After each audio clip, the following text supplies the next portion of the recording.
Hello and welcome to episode 77 of Gamers of the Lost Spark podcast. I'm your host Anthony Chesson, and joining me this week, it's the other Spark on the pod. It's the one, it's the only, it's Mr. Darren Whitten. Hello sir, how you doing? Hello, how are you? How are you doing? I'm not too bad. How's your week been? It's been alright. A bit tiring this week. I had the relatives round at the weekend.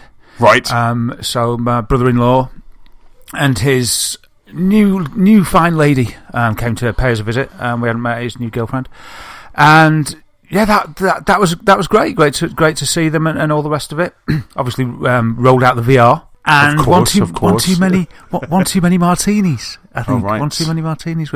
So they enjoyed it. Does alcohol and VR mix? Does that kind of mix together quite well? Of course it does. What doesn't mix well with a few shandies? Eh? So yeah, that was pretty cool. What was probably an interesting bit, I put my brother-in-law on Google Earth because he hadn't seen that before. Right. And he was quite impressed with that. He was going all around New York because he loves the place.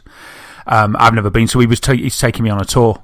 So he was in there in VR and he was like flying around, showing me the different bridges, going, "Oh yeah, here, I stayed here, da da da." I was just watching, going, "Oh wow, man, cool."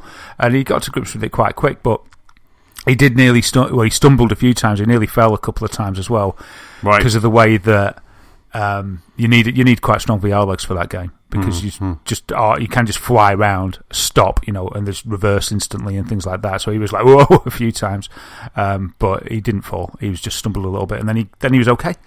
So that was good fun. But mate, I was not human on Sunday. I was not human. I couldn't move. Even thinking about moving hurt. It was a terrible thing. It was like curled up like a little fetus. It was just terrible. And I've still got dry lips today. My lips just don't seem to be able to... It's a stubborn dehydration that I can't reverse. I don't know what I've done to myself. Holy moly. What was in those martinis? I didn't even see... I didn't think I had that much. I mean, I stayed up quite late. So a bit of it's tiredness. But man, that's like... That's 3 days ago. I was just doing that. I was just doing that with my fingers. I'm like, hold up, that's a lot of time ago. So all I'm doing now, I keep having a drink and I just dip in my lip, my top lips, especially, and just letting it soak in the water, and it's like, it feels bad. I feel like I've been walked through the desert, something like I've been abandoned in the desert. It's ridiculous. I'd like to say it's because it comes with age, these hangovers. It gets worse and worse, but I've always been like this. Since I was about 20. Wow. I have the worst hangovers in the world, so it's bad, but not usually for this many hours, man. So excuse me if I sound a little bit off key. No, and if you hear a lot of splashing noise, that's just the water. Hitting your face as you're being rehydrated during the podcast. Yeah, I need to be submerged in a paddling pool or something while we talk, so I can regenerate from this dried up husk that I've become. So that was good. That was good fun. But as a sort of a consequence of that, I haven't done that much stuff to talk about, apart from sort of lie in a heap with my blanket over me, snivelling into a corner of it, feeling sorry for myself. It was like I couldn't even read the other night. I couldn't even read on Saturday night. I was trying to read Sammy's his bedtime story, which it's just reading, and it hurt to read. It hurt before. Just shaping the sounds in my mind to get them out of my mouth was an excruciating effort. Oh my God. I had to give up. I said, "Oh Sam, I'm really poorly. I can't. That's the end of the chapter now, and I have to stop reading now." And I felt terrible for that. Oh my goodness. Yeah, it was a bad shout. And then just went to bed, but I was so twitchy I couldn't get to sleep, and it was just awful. But I'm okay now, apart from the dry lips. So, what about you? Have you had a good one? Well, it's quite funny, actually, because I went out on Friday night in London. I was in London, and we had someone leaving our apartment, so I kind of went along, and I was like, it's quite funny with me, because and Nicola knows this, and my friends know it as well, if you can get me there beyond my third beer, then I'm almost there for the night. You're set. Yeah, exactly. So, of course, I said to Nicola, and I even sent her a text going, I'm leaving now at about 8:30, 9 o'clock, something like that. I said, I'm leaving now. So, midnight, I'm leaving. I'm midnight. I'm hot footing it to London Bridge to get the last Tunbridge Wells train, and I think I got home at about kind of 1:30, 1:45 in the morning. Like very, very kind of very happy. Eating a kebab.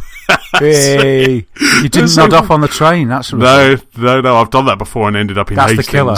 Yeah, that is the killer. But I was kind of walking home with this quite nice little kebab shop. There's like a kind of Tunbridge Wells kebab shop, and I was like, I walked past. I had no change on me because I've been paying with my watch all night, so I had no change on me. But I went to an ATM and then doubled back to the kebab shop, and I was like, small dot. I was in my head. I was like, this will fix me for the morning. And you know what? I woke up Saturday morning about 8 o'clock, and I was absolutely right as rain, and I was very drunk, but I was absolutely right as rain, and I was fine throughout the day. I ended up cleaning out a loft and going through some comic books and stuff like that on Saturday, so I was actually quite cool. So that kebab, the horribleness that is in that kebab obviously fixed me. But I was there listening to a podcast down in the kitchen, being quiet, probably not quiet, and then kind of just eating the kebab and thinking, this is medicinal, this will work, this will help me. But there might be some truth in that. Well, it's a Tunbridge Wells kebab. Yes. So it'd have extra power than a normal kebab, I'd imagine. Exactly. They fly the meat in fresh. They fly the elephant foot in for fresh. Yeah, it's sort of imported from Argentina. I don't think I've ever had a kebab sober. I don't think I've ever had I've obviously, when I've gone away or when I barbecue myself, I've made kebabs, more like shish kebabs. When you barbecue yourself? Yeah, I barbecue myself. Like? That's how I get that really nice tan in the summer. I wondered how you always achieve that beautiful brown bronzed look. Exactly. That's why I've got a trimmed stomach, because Nicola just slices it off.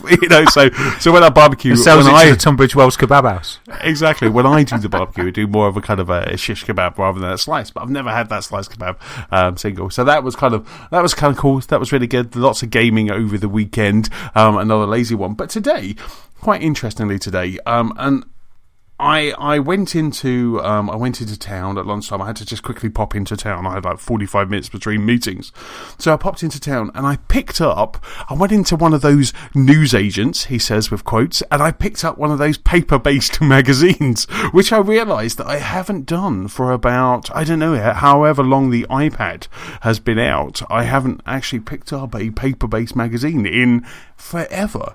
But I've picked up the official PlayStation magazine, because this month's official PlayStation magazine has ukulele on the front cover, and you also get a free CD with the ukulele soundtrack.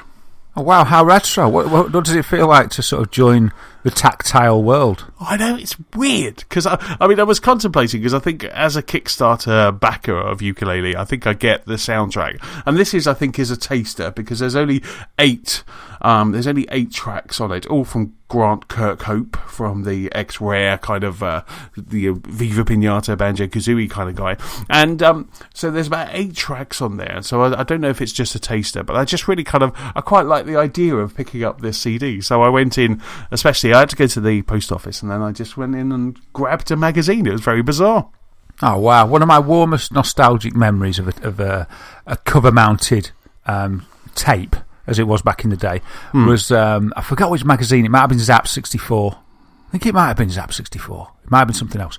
Anyway, it had a tape on the front with a demo of Sanction, which was a left-to-right scrolling shooter for the Commodore 64. But remember, tapes had 2 sides to the tape, didn't it? On side B, it was a sort of a synthesized version of the music. Oh, wow. It was awesome. So I'd play the game. That was cool. Mm-hmm. And then, when it was time to go out, I'd get the tape, bang, slot it into my cassette deck in my Walkman, and off I'd go. Wow. Take the music with me, and I felt so cool. And if you had the wrong side, did you just have that? Yeah, you're like, wow, I love this track.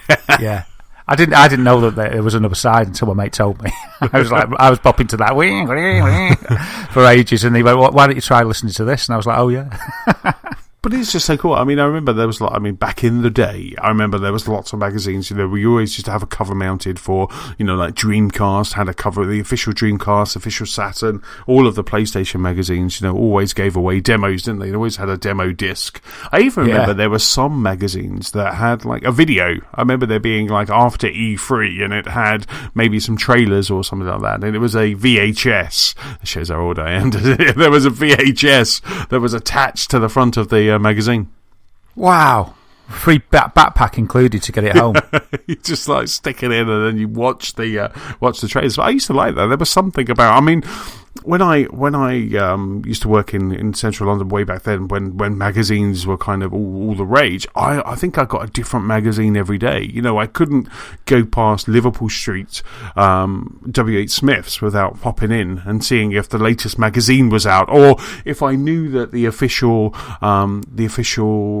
Xbox magazine was due out on the 27th. At about the 25th or the 24th, I used to pop in just to see if it was out early.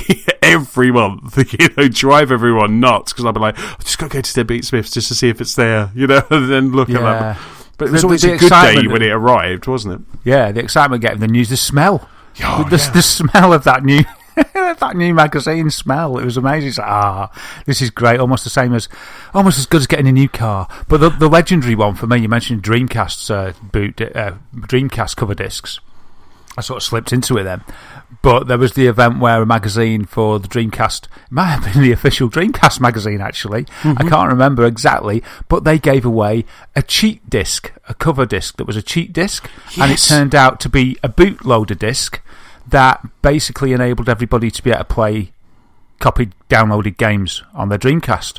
No way. You could put that cover, it wasn't just copied games, it allowed you to, basically, if you put that disc in first, and then you could put any game from any region in. Like an action replay thing. Like, yeah, it was like that. But and they gave it away free as some like little cheaty thing. Yeah. It's like, you can cheat on games or something like that. And basically it allowed you to not only play any region or any code, it also allowed you to play any code on there. Wow. At all. So they just gave it away.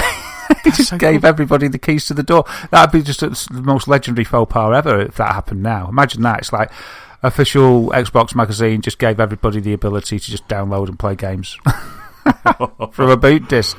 I mean, that was in the days where I suppose Dreamcast was online. You know, it was the first console, I think, to have an online connection. I remember playing Choo Choo Rocket, so maybe they could have patched it. Yes.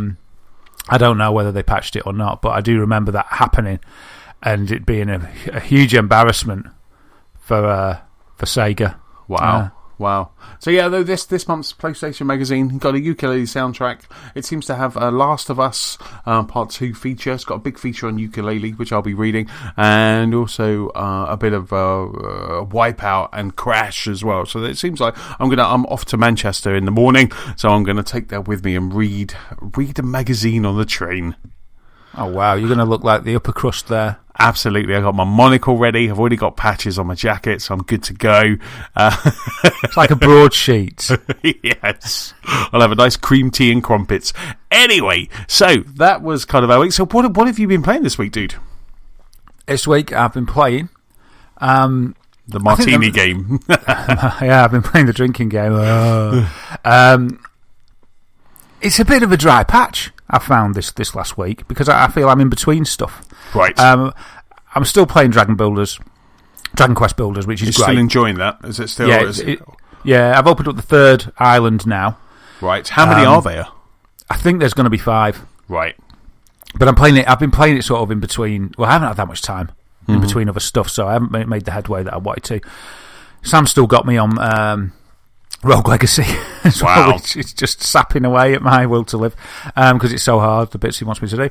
And yeah, I put on because as I say, I feel like I'm sort of between games. It's like I've got Final Fantasy on the shelf. I've realised that after a report today, I'm probably not going to be able to play that for a year. So that's great, and I'm just going to leave it.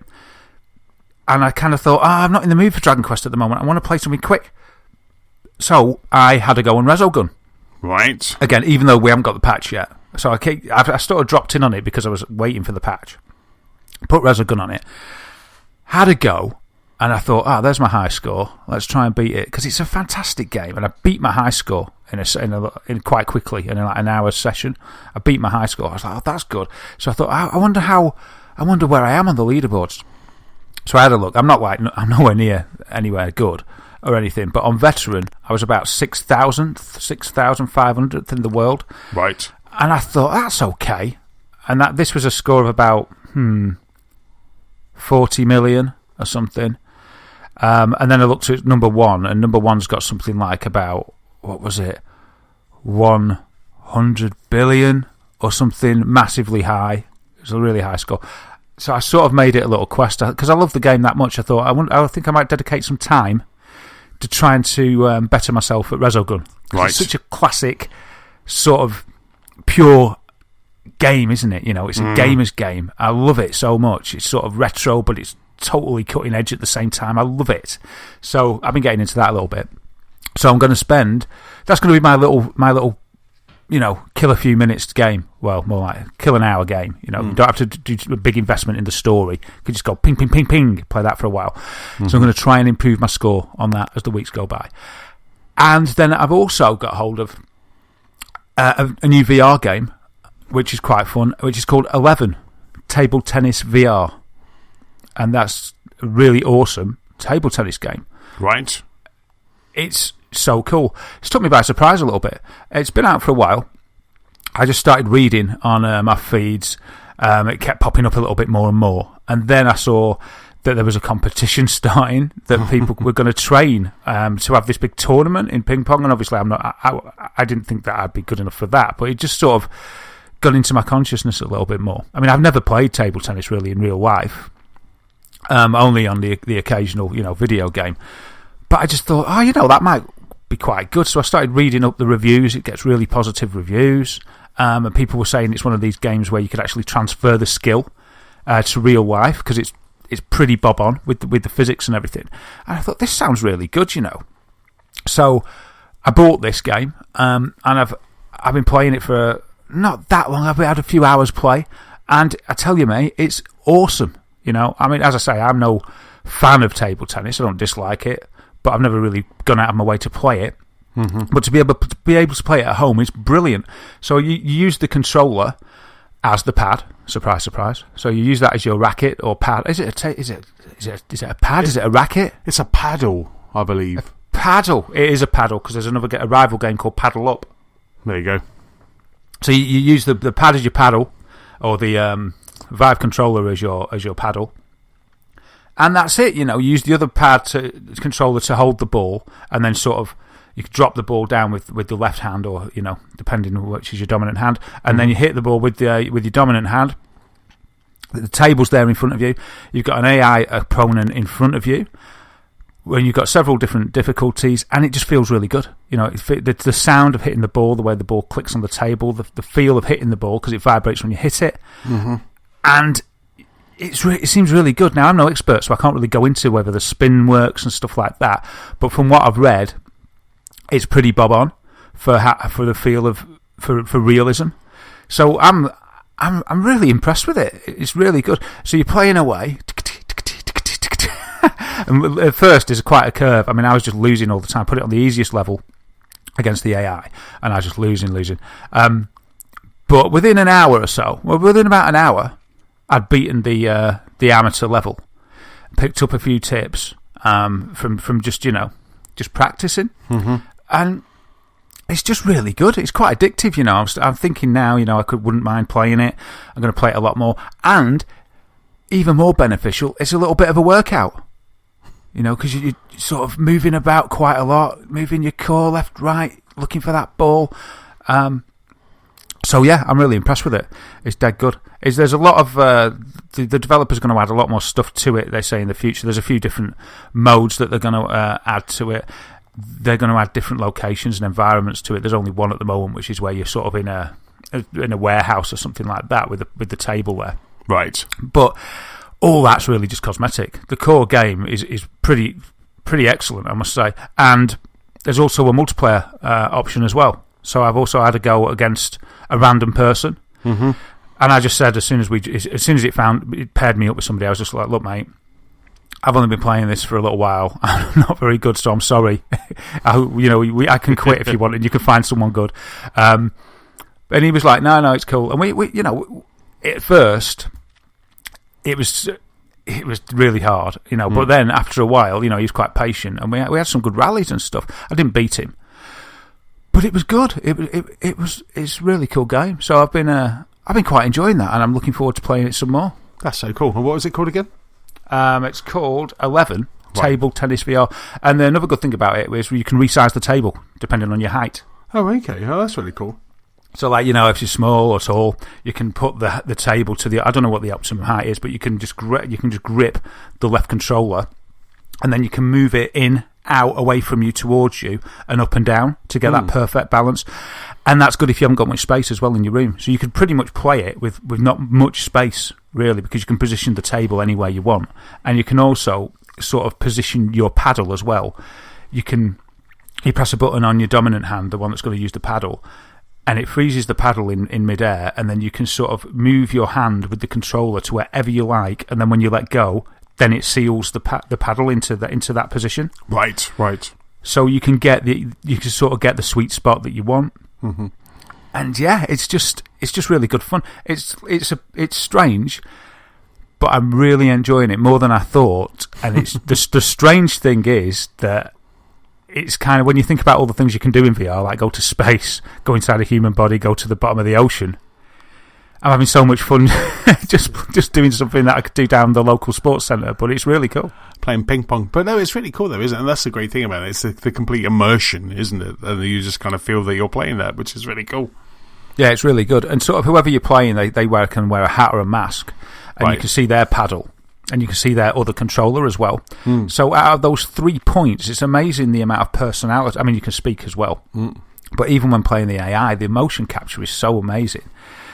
You actually think you're playing a human. And just your mind, even though you can just see that sort of those 3 points of definition, your mind kind of fills in the rest. It's quite bizarre. And you sort of, there's a lot of personality can be conveyed from the way a head will bob and two floating points that that are hands. It's really bizarre.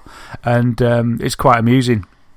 Just the gestures that you do, you sort of do it. You can do a little bow before you start and things, a little wave, a salute if somebody does a good shot and stuff like that. But you sort of get a bond as the game goes on. It's strange, and your mind really just seems to fill in the blanks of the rest of that invisible person that you're playing against. It's quite strange, but it's really good fun. The sound and the feel are just right. Oh, and it's only $6.99. Wow! So it's like half the price of a Tunbridge Wells kebab, I imagine. Absolutely. So there you go. That's what I've been playing. Not much this week, as I say, because I'm waiting at the moment. There's nothing sort of big for me to play at the moment. I'm waiting for Gravity Rush 2, which comes out on the 20th. That's out on the 20th, so I'm waiting for that. Then Hitman on the 31st. So it's a little bit. It's a mini drought for me at the moment for games. Oh, that's really cool. But at least it gives you time to kind of go back and look at your backlog. Killer Instinct 2 came out for free on Games with Gold on Xbox One. Oh, of course, yeah. So those games are now available as well from the 16th, from yesterday onwards as we're recording. So there's a lot of games still to play out there, isn't there? Yeah, that'll be the 4th or 5th time that I've relearned how to do the combos on that game. Superb. I had a quick go this evening just while I was waiting for Nicola to come home. It was just it looks so good. It looks really good. It looks really good. Oh, it does. Oh, it does look good. Has it got HDR support? No, unfortunately. I was waiting for that and there was not. Right. Deleting it. Delete now. HDR or special up-res graphics only from me. Yeah. So is that it? Is that what you've been playing this week? Yeah, that's all I can give you, mate. Awesome. Well, I jumped into another game of Forza Horizon 3. Shocker to anyone who's listened over the last couple of weeks. But friend of the show, Manny, and I think it was Sunday night. It might have been Sunday night, Saturday night or Sunday night. Manny and I jumped into to just play. I was really after a couple of achievements. There was one where you play 5 games co-op, which was Ice to Seal, and there was also one that was called Chilling with Friends, which was complete 20 online games. games. So Melly and I kind of spent about probably a good couple of hours just going through that. So that was a great laugh. That was great fun. There were some really strange people when you kind of paired up with a whole group of people that are not on mics, or if we've muted them because they were just screaming the entire time. They were just, a lot of people would take you out on corners, and it's probably what James says when he's playing with me, because I always kind of take him out on the corner. But there were some really aggressive drivers and some really fantastic drivers as well. But it was really cool just to kind of have a night with that and kind of jump in and do some of that online, just to kind of get a couple of those rare achievements. So that was quite nice just to kind of do that. But Sunday morning, I had a bit of a VR morning in the morning. So I had 2 new games that I was talking about last week in the sale, because Sony have a ginormous sale at the moment on the PlayStation Network. So I bought Pinball FX2 VR, and then I also brought the Brookhaven experiment as well. But Pinball FX2 VR was fantastic. A little bit of I didn't realise I had to do that, but then I kind of remembered that's what it was like with the FX games, the Pinball FX games, because I wanted to play The Walking Dead. So I bought this, I think it was like $6.99, something like that, and I bought it. I went in and they had 4 standard tables. So they had a space one, a night one, and then there was another one as well. Had another couple, but I wanted The Walking Dead, so I had to go to the store and pay £4 for The Walking Dead one, so I had to go and buy that. But when I did, so I bought The Walking Dead, and it was awesome. It was really cool. It was well worth the £4, because I had a good couple of games, about 5 games I think, and I was just I'm definitely going to go back, because I started getting a really good score, I started getting a really good feel for the table. But as you're there, you're in VR, and it's almost like Tony Stark's house. There's all these like VR tables all around, and you just kind of go, okay, I'm going to play Walking Dead, and it kind of takes you into The Walking Dead, and then when it loads, the table's right in front of you, almost down, as if you're standing over the table as you would in an arcade. But then there is just, you're in a Walking Dead environment. So I had a couple of zombies, I had Clementine. It looked fantastic. There was a Clementine that she was just standing next to the machine. She was like, so on one side I've got a zombie that was just going, at me, and then Clementine, at one point she looked at me and she just kind of motioned for me to be quiet, kind of like shushing me, because she didn't want to disturb the zombie. So I'm playing away, and then at one point she gets a football and she rolls the football underneath the table, and the zombie kind of goes off for the football, and it was just really eerie, to see kind of Clementine as a full 3D model in front of you, but also just kind of see this zombie. I was playing like pinball, and I just kept looking at this zombie just in case it was going to do something, like jump out at me or something like that. But it was really cool. It was really atmospheric.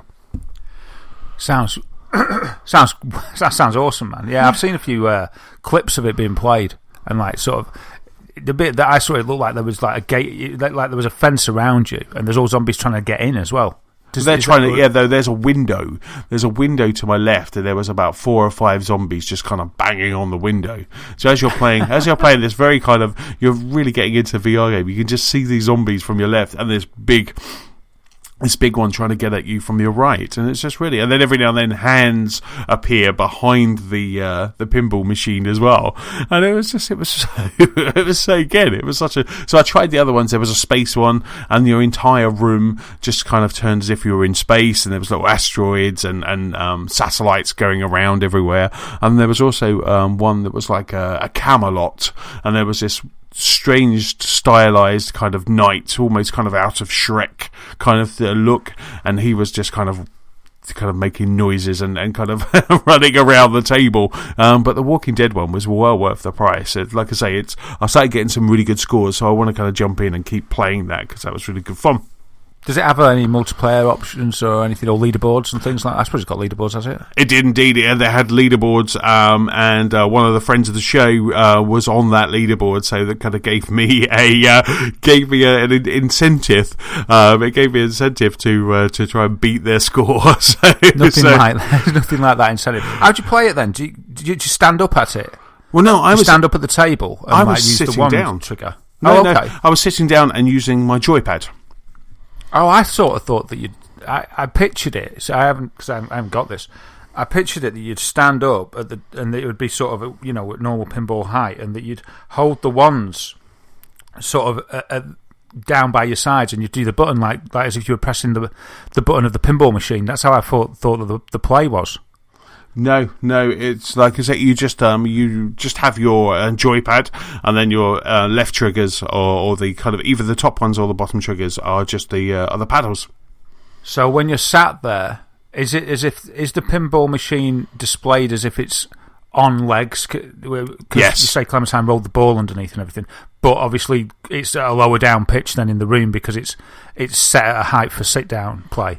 Well, I guess you could stand up as well, but I was just sat down, and I was still, as I was playing, I was still looking down to the table.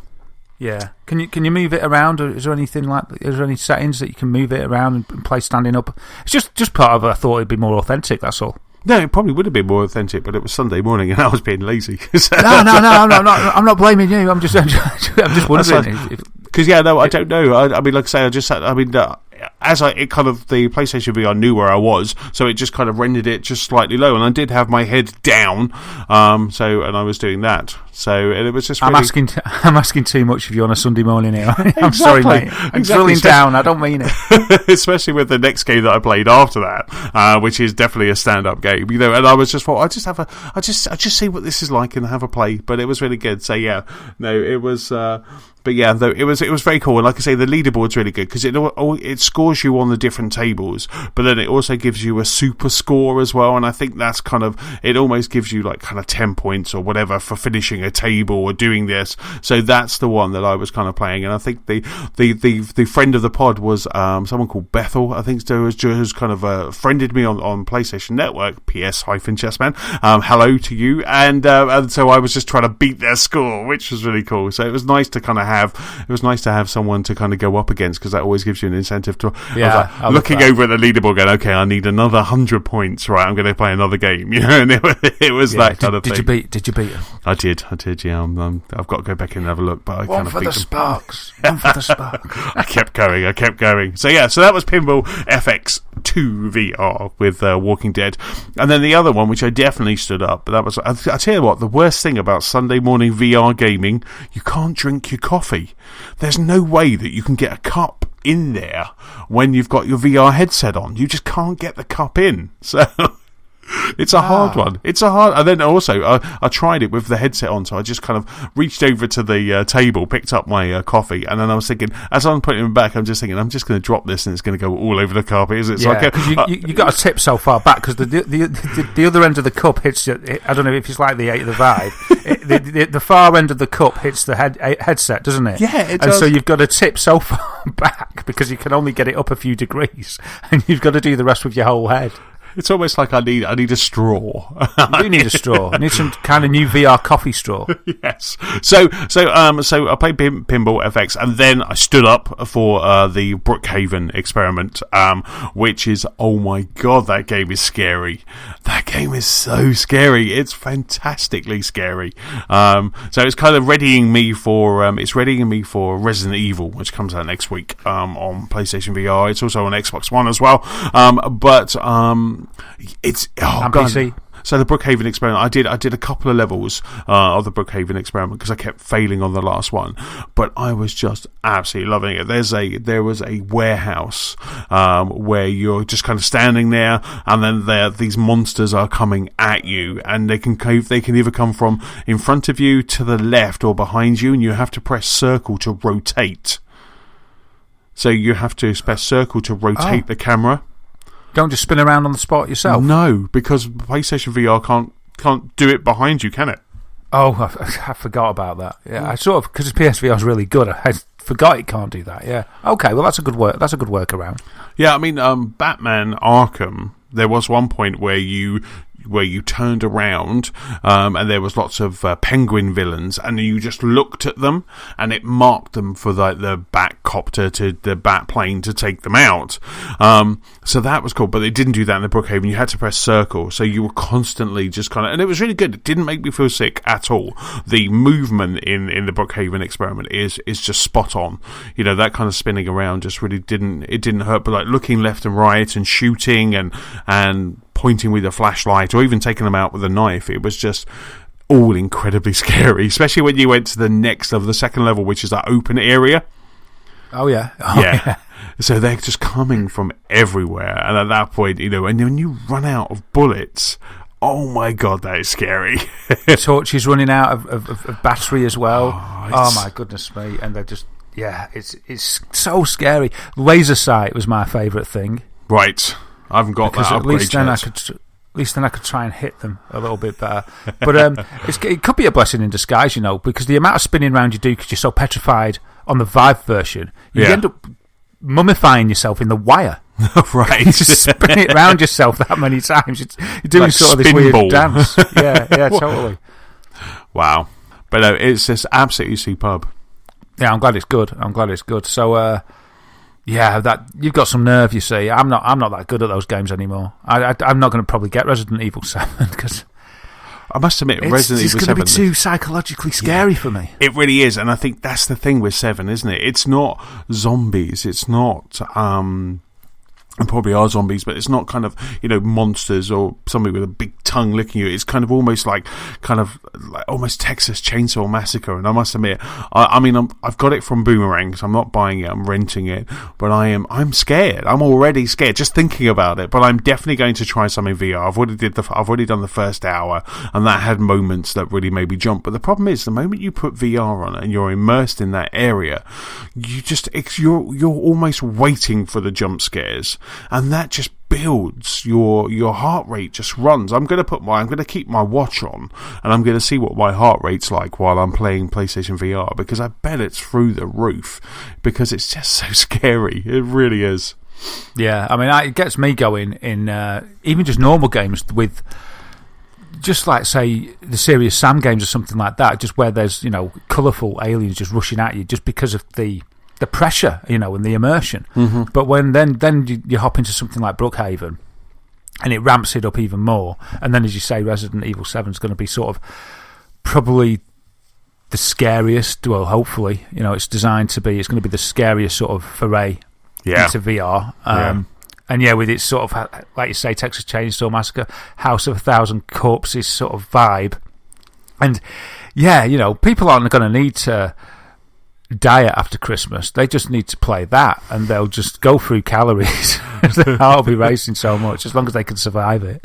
But I can't wait to hear your report on that, because I think, I can't play it in VR as well, so which it would be so scary. But I'm sort of a bit like, if I can't, that's the kind of feels like the full experience to me. I can't do that because it's an exclusive, I believe, for about a year before it'll come out on the other systems of VR. Right, because it's on Xbox One, isn't it? It's coming on Xbox One as well on Monday. Yeah. But it's not, obviously it's not VR on Xbox One, but it's just, I love the fact that you can play either style, because if it gets too much in VR, or if it makes me feel a bit queasy, I can just whip the VR off, and then I'm back to kind of, HDR, high-res graphics, so I'm absolutely fine with that. So I probably will play a bit of both as well. So, but my it's just goodness, going to be so creepy. It really is. I can't imagine how creepy it's going to be. It's just be so scary. So that's kind of, I'm playing Brookhaven, which is really good. It's good fun.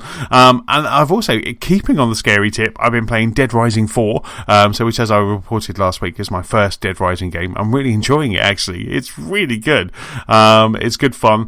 I like the combining weapons to get like a better weapon. My favourite at the moment seems to be a hammer with an explosive on the end. So every time you kind of hit someone, they really do it just explodes. It's good fun. It's a bit repetitive, but it is just, I think you kind of have to just kind of take it for that, and you just have to almost enjoy it. So it doesn't, I'm still haven't really kind of unlocked the fun stuff that I used to see with James or other streams. I think I got somewhere where there was a shop and I almost could have a funny head or something like that. So I was looking forward to a kind of bit of that, because that's what I want to do. I want to kind of jump in and see all of that kind of fun stuff. But it's really good. I'm going to keep at it. I want to finish it, which is really cool. So that's Dead Rising 4. And then the last game, which I did finish this week, which you've already finished actually, Daz, is Call of Duty Infinite Warfare. Oh, awesome. Excellent. You enjoy it? I did. I really did. Do you know what? Towards the end, I really enjoyed it towards the end. It dipped a bit in the middle for me. There was too much kind of flying around. But when you actually got into the final mission and when it started picking up and then you could just kind of go through that mainline mission, I really enjoyed it. And I'd say the last 3 or 4 levels were absolutely superb. Yeah, I agree. Nice Hollywood blockbuster-esque roller coaster. Yeah, it was good. Yeah, good, fine game. It was like big guns, blowing stuff up, big set pieces, and that's what I always play those for. They are just the Jerry Bruckheimer. I'm thinking now that I might play the Modern Warfare Remastered and just kind of give that a bit of a go as well to see what that's like on the PlayStation. Okay. Yeah, may as well. To just give that a bit of a go. I loved that game. I thought it was really good. I was talking to someone at work today, and they got Call of Duty for Christmas from their wife, and I just said, and they said, "Oh, I'm not quite sure. There's this Modern Warfare Remastered." I was like, "You've got to play it." And then I was telling him about the stealth mission, where you're snipering in the long grass, and I think I sold him on that. So he's gillied up. Exactly. Oh God, that was such a great mission. That was really it was amazing, cool, wasn't it? So it was absolutely superb. So that's kind of what I've been playing. So it's just been really good. You're right. I mean, there's some games coming out. There's some games on the horizon, and on the dawn. But there are some games coming out, and one we'll talk about in a bit later. But there's still kind of a lot to play. I've still got Hitman as well that I want to jump back into. So that's kind of what we've been playing. Now, before we jump into the news section, we've had quite a few feedback emails, and we had one this week that was really nice, and it was kind of a bit of a topic for discussion before we get into the news. So this was some feedback from Alison Harris of Columbus, Ohio, and Alice wrote, and she said hello and some really nice things. Thank you very much, Alison. But she had a question for the Sparks, or questions for the Sparks, and the questions were, and I gave you time to think about this, sir. It's like, what are the games, movies, and TV shows that you're looking forward to in 2017? And also, I love this, which was, and also, when you're gaming, what are your go-to snacks/drinks? Now, Alison said that hers were red vines and cherry 7-Up. So, which I thought was interesting. So red vines and cherry 7-Up. So let's start with what games are you looking forward to this year? Because we haven't really done that, have we? When we did our games of the year, we never really did the kind of what we're looking forward to this year. No, that's true. Well, shall I go first? Yeah, after you, sir. Oh, I don't know. The biggest one for me, I think, at the moment is Horizon Zero Dawn. Yeah, me too. Can't wait for that one. I look forward to Hitman. I know it's been out for a while, but the complete set. Gravity Rush 2, I'm really looking forward to, which comes out in a few days, so this is good. Lots of games coming up soon.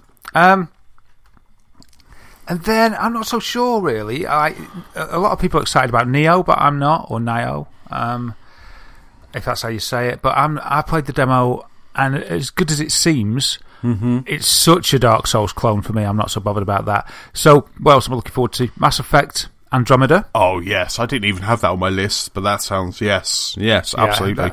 That's on my list. Excuse me, For Honor, I've been waiting for a while. I think that'll be pretty cool. I don't know about how much... Are you going to rent that one? Yeah, I'm going to rent that one. New Ghost Recon. Yes, Wildlands.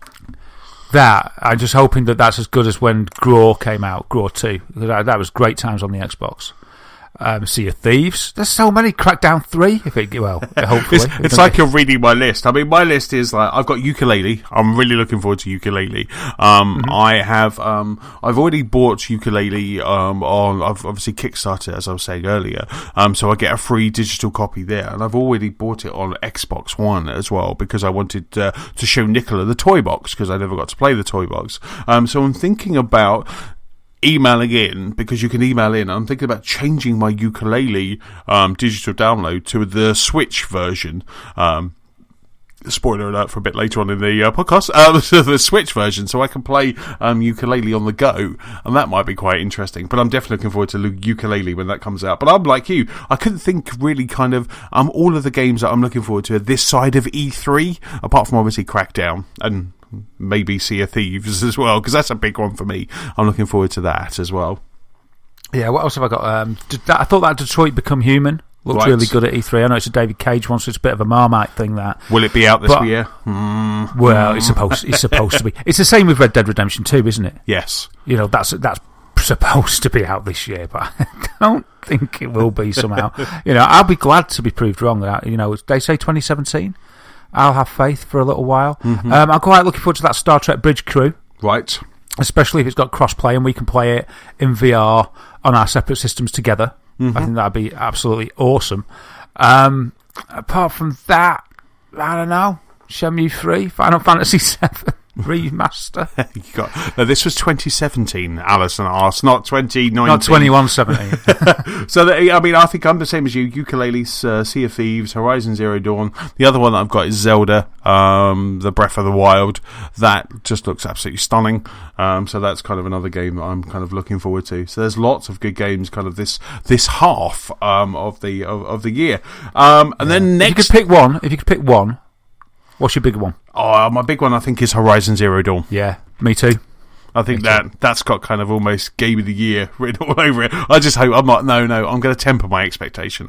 Let's not go there. I did the same with No Man's Sky. I need to learn from those lessons. But I think Horizon Zero Dawn closely followed by Sea of Thieves and Ukulele. I think so. That's kind of my top three. Next, TV.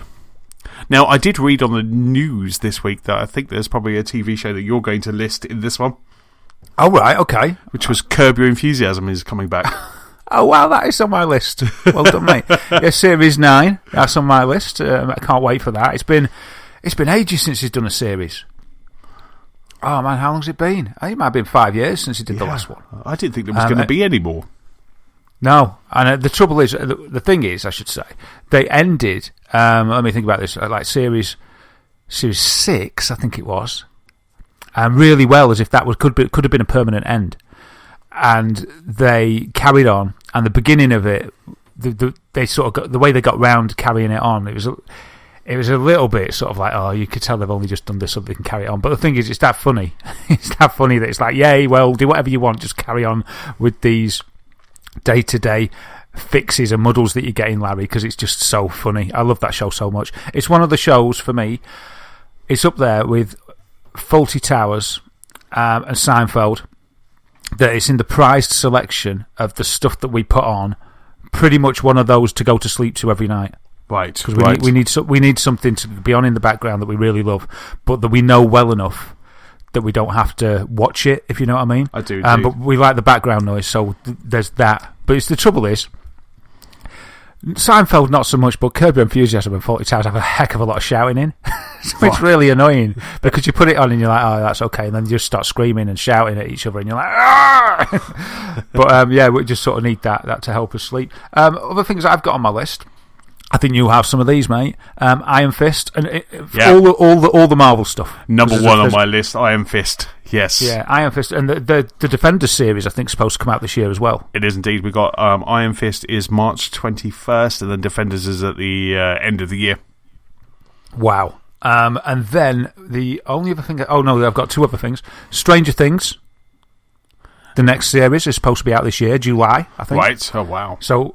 And, you know, that was amazing, wasn't it? That was sort of such a surprise, how brilliant that was. So, can't wait for that. Yeah, July 2017. And I'm going to have to watch an episode of this. The Celebrity Apprentice with Arnold Schwarzenegger. That's already started, hasn't it, in the US? Apparently so. It's got slammed, hasn't it? Yeah, it really has. He just keeps saying, like, it was like, he keeps saying, go to the chopper. Yeah, instead of saying you're fired, this is why I want to watch it. Yeah. He goes, you're terminated, get to the chopper. And they leave by a helicopter, don't they? That's so cool, which then explodes mid-air. He presses a red button if they're that bad. Oh my goodness, that'd be awesome. So I just want to see it. I think it'll be ridiculously bad. So that's my little guilty pleasure, that one. So what about you? No, I think the same. Apart from all the reoccurring stuff, which are kind of, a lot of it has kind of already kicked off, like Flash, Shield, Agents of Shield.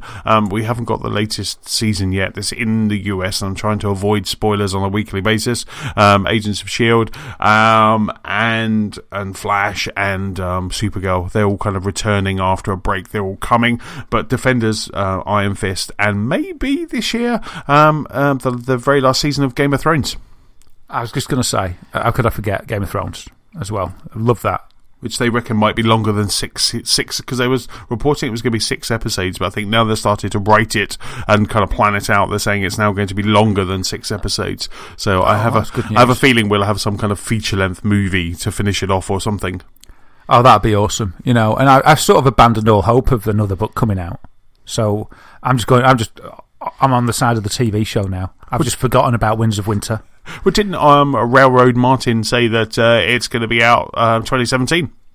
Yeah, but he said that every year for a few years. So that's what he says every year.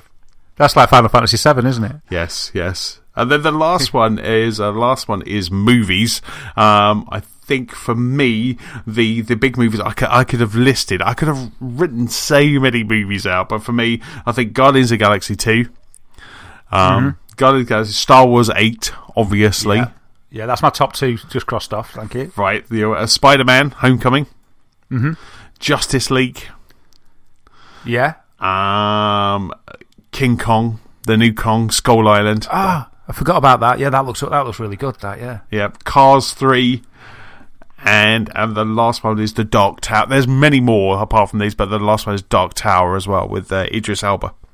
Yeah, I had a little feel around. So obviously Episode 8 and Guardians of the Galaxy 2.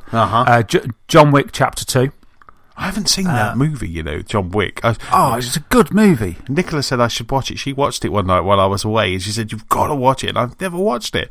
I feel pretty bad. It seems like one of those movies I've got to watch. You do have to watch it. It's really good. Is Nicola up for watching it again? I'd probably just watch it on my own and just have headphones on or something like that. But she'd probably watch it again. But yeah, she keeps saying how good it is. When it's on Sky, she's like, "You really should watch that. Let's watch it now." It's just action all the way through. It just starts. It's action all the way through. But it's actually good as well. It's not just It's good. It's good. It's really good. And the way that it ends, it leaves you really wanting a second one to explain some of what's going on in that universe. It's really cool. So John Wick 2. The next Planet of the Apes film. Oh, yes. I didn't have that on my list. Why? Why didn't I have that? Yes. Oh, that trailer so looked good. They've all been so good, haven't they? I really like those. I've got Dark Tower as well.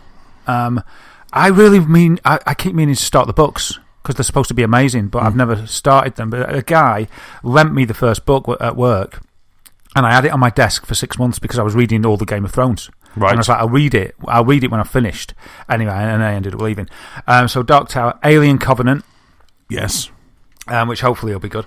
And the last one, because I watched the trailer by accident after watching another trailer. It might have been John Wick, actually, or something. Anyway, I was watching trailers, and when you finish a trailer and if you leave it, it counts down and it just plays another one. Yes. Well, it did that, and it played a trailer that I'd purposely avoided because I was like, I'm not watching that trailer. It was Baywatch. Oh, my goodness. And I'd already skipped it. I was like, I'm not watching the Baywatch trailer. I can't believe there's a movie. Moody. Anyway, played it, and it looked like an absolute crack-up. Have you seen the trailer for that film? No, and I'm not going to. Honestly, man, that's what I said to myself. But it's got The Rock in it, and it's got that guy, what's his name? Zac Efron. Thank you. And it's so tongue-in-cheek, laughing at themselves in that trailer, man. It looks absolutely hilarious. It's just so... It just seems so ironic. It's like through the roof. But just naming those two people are two reasons why I wouldn't watch that movie. It's just just looks like they're laughing at themselves. It seems so funny, man. I watched it, and it started, and Claire was like, "Oh, I don't believe you're watching this." I was like, "It's an accident."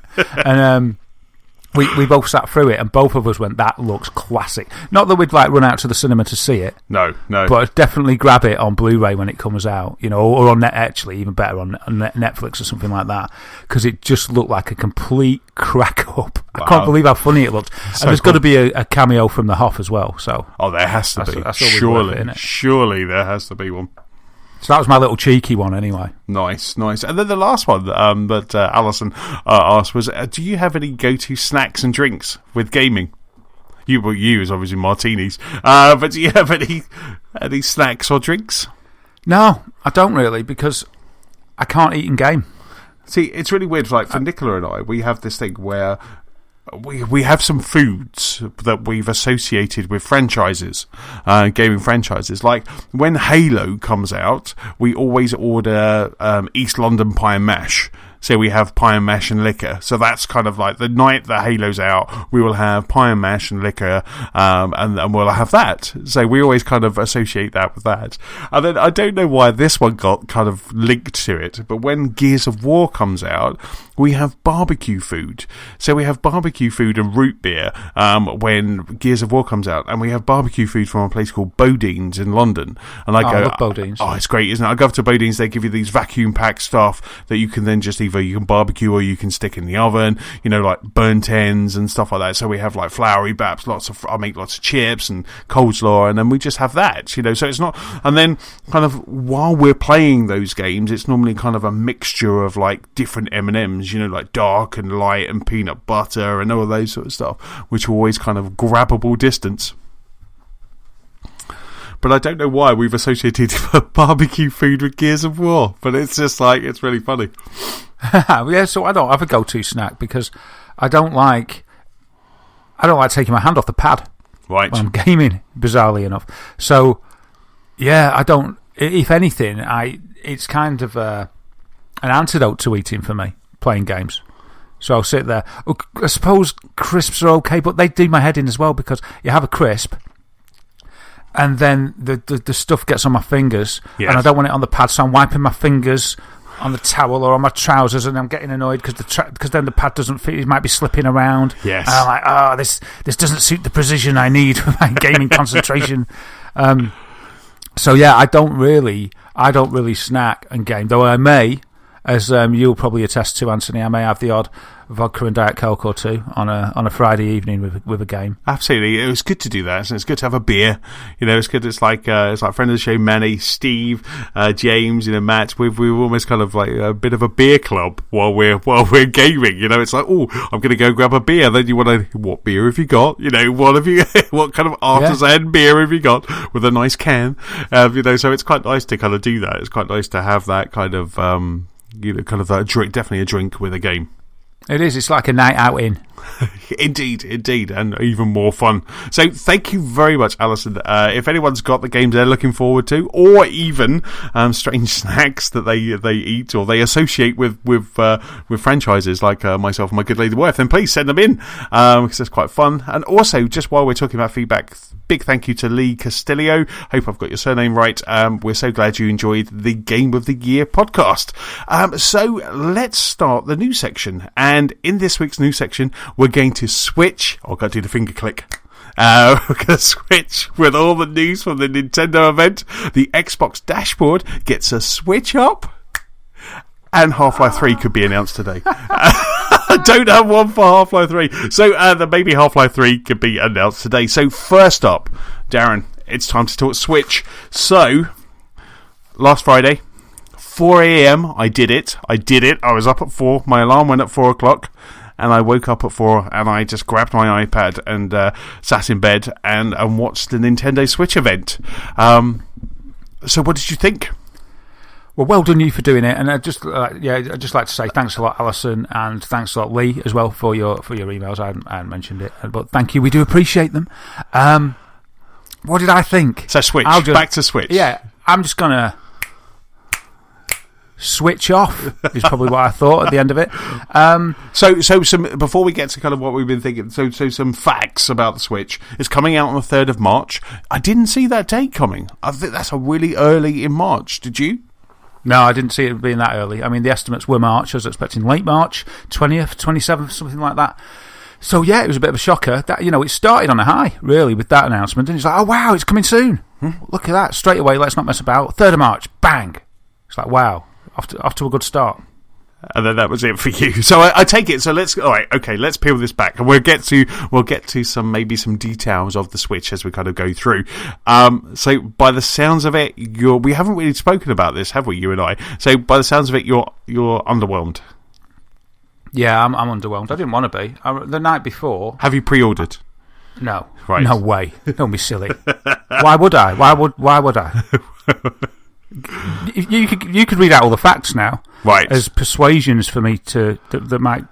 Well, I mean, I guess change my mind. For those people that are listening and maybe didn't pick up on the event, so the Switch is coming out on the 3rd of March.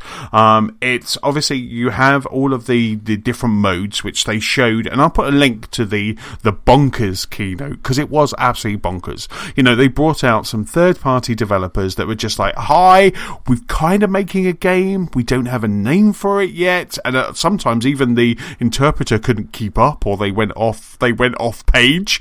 And they were like, "It's a hard job for the translators, wasn't it? Because it must be. That's a tricky skill, and it may not have helped that there wasn't the enthusiasm that we were hearing from the translator, but you wouldn't really expect that, would you? Do you know what I mean? Yeah. So that was difficult to translate, I think. So that didn't help, but they did a good job, I thought, doing that because. But it was crazy because they were saying, like, here's a load of third-party developers. We've got third-party developers on board. You didn't like that for the Wii U. We didn't have enough. Here they are. And then they all came out and went, yeah, we're kind of making a game. Here's something, EA came out. They flew someone from EA, the EA US, the North America EA. They flew someone out just to talk about FIFA. Not about any other EA games. It was just like, what you're bringing to is EA. It's quite exciting. They've got a bevy of titles they could be talking about, and it's FIFA. I mean, I know there's a lot of fans of FIFA, but I kind of think the fans of FIFA will, first of all, already have a console to play it on. Secondly, they probably wouldn't change to Switch to play it on there. And thirdly, I can't remember what my third point was, but it's kind of like, it's similar to the point two. It's like, would you pick that? You wouldn't pick that platform to play it when there's more established platforms out there. I thought it was really odd. But it would be really cool on the Switch to kind of take a Switch out, flip it out onto a table, and then you and a friend can then play against each other, play FIFA against each other with the little Joy-Con controllers. So Nintendo... I don't know if that would be tempting to people that are comfy at home playing it in better resolution on the couch, online, in full glory. I don't know if that's what FIFA players want. I'm not a FIFA player, but I wouldn't expect... that would be what I would want. I wouldn't rather go out and play FIFA in the park. If we're going to take it to the park, I'd go and kick a ball around in real life. In the pub. You can have it in the pub. But anyway, so while you're waiting for the game to start on a Saturday. So anyway, so it's the 3rd of March. It's 32... That's the big positive, Anthony. We'll have that a few more times. It's 3rd of March. 32 gig. There you go. 32 gig of memory on board. How many terabytes was that, sorry? It's 32. How many... Of which the funniest thing is Zelda. The file size for Zelda, if you're going to download it, is 13.5 gig. So you've got 32 gig, which most of that's going to be operation system, and probably need it for upgrades or patches. And then just one game is going to fill it out. However, it will support up to 2 terabyte SDXC cards. Now, a 2 terabyte card doesn't exist at the moment, but it will support up to 2 terabytes. So at the moment, the max that you can get, I was looking on Amazon, the max you can get is 256, 256k, so meg, sorry, not k, that would be hilarious. So you can get 256 gig. That was the initial design. Yeah. And the great thing about it is that micro SDXC card doesn't go into the top where the game cartridge will go. It actually goes behind the stand. So at the back of the Nintendo Switch, you have a little stand, a little kickstand, so you can stand it on the table. And just behind there is the little slot for your additional memory. So like I say, they are going to be supporting up to 2 terabytes, but at the moment you can only get a 256 gig. And I think on Amazon UK, you can pick those up from anywhere from 70 to about £120. So already, and that, like I say, that's only for 250. So that's half the storage that's on an Xbox One or a PlayStation Pro. Even less if you're talking about PlayStation Pro and Xbox One S. They haven't alluded to any partner that's developing the 2 terabyte size cards or anything, have they? No, but they just said it will support that. Now, the price came in at $299 in the US, which equates to, after today's announcement, £299. No, $279.99. So it's £279 in the UK. Now, the first thing that hit me with this as a price, which I realised straight away, was that this is the same price or around the same price bracket as a PlayStation or an Xbox. Yeah, it's more. Is it more? Is it more than a Pro? Yeah, when I was looking at, let me think about this. The Pro retails at $250, I think. Right. Now I got my 1S, and you can get them cheaper since I got mine. I've seen 1Ss for about 220 quid with a game. Wow. And the PS4 Pro, I think that's $350 actually. It's $350 for the Pro, but the Slim's quite cheap. I think that's at $250. And there's some PS4 standards that come for around $250 mark with something like Uncharted 4. Yeah, you're getting bundles with a game like Uncharted 4 in there, for cheaper than the base, and it doesn't come in with a bundled game, does it? It's no. So I'm looking at an Xbox One S with FIFA 17, and it's a 500 gig, and that's $219. So the Switch is $279, and if you wanted to get 500 gig, you would have to probably pay another £200 to get 250 meg. 250 gig. I keep saying meg. 250 gig card. So you're looking, you are looking almost double that price to match the Xbox One S, and that's even without a game.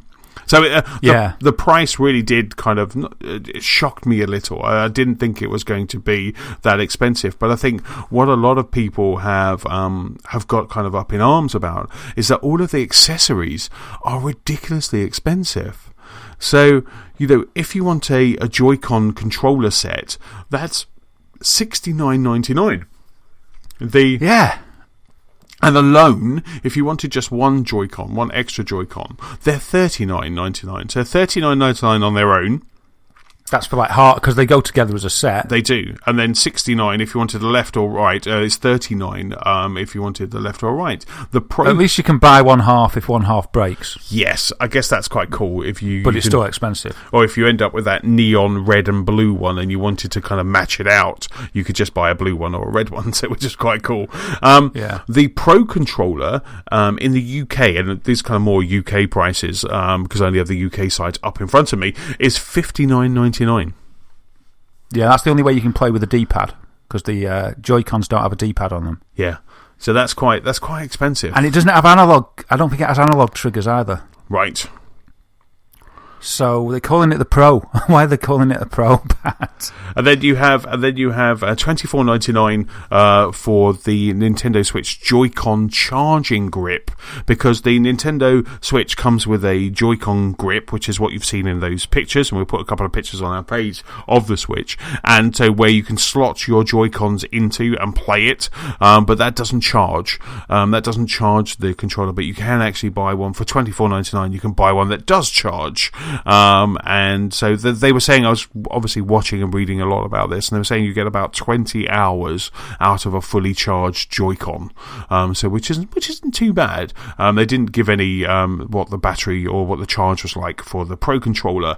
While we're talking about charge, they were saying that the Nintendo Switch will give you something between a 2.5 and a 6 hour charge, so you get 2.5 hours to 6 hours charge, or 5.5 hours charge out of a fully charged Nintendo Switch, depending on what you're playing and where you're playing it from. They were saying that if you had Zelda installed, then maybe on the onboard, taking up half of that size, that's probably going to use less of your power.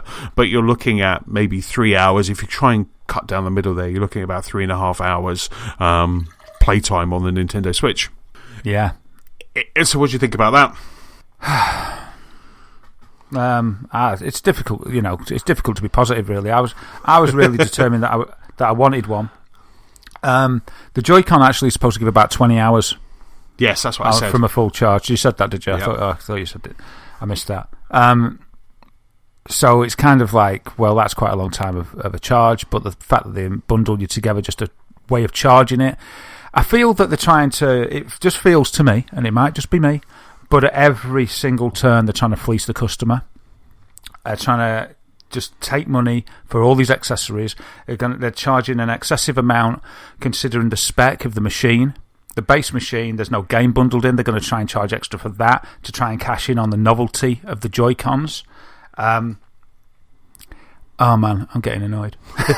So, I mean, the interesting thing was it is chargeable via USB-C, so which has prompted me to now ask my family for one of those battery-powered, those batteries, something else to add on to the price. Yeah, exactly, a recharge brick, so I can stick that in my. I have one that I was given to at a conference which has like Citrix on it, and I can charge my iPhone from that, but I've asked for something that I can charge to, so get a little bit more power, and so I'll be able to recharge the Switch, if I'm maybe coming back from Manchester and I'm not near a plug socket, then I'll be able to kind of recharge it using that. So that's kind of something else that I've got to remember to kind of put in my bag and make sure it's charged up, so that could potentially give me that extra, and the great news is it is USB-C, so which is good. So rather than a proprietary kind of power, but they are giving you an AC adapter with it this time, like they didn't with the 3DS. So right, they are actually not trying to sell you the power supply separate, which they did with the 3DS.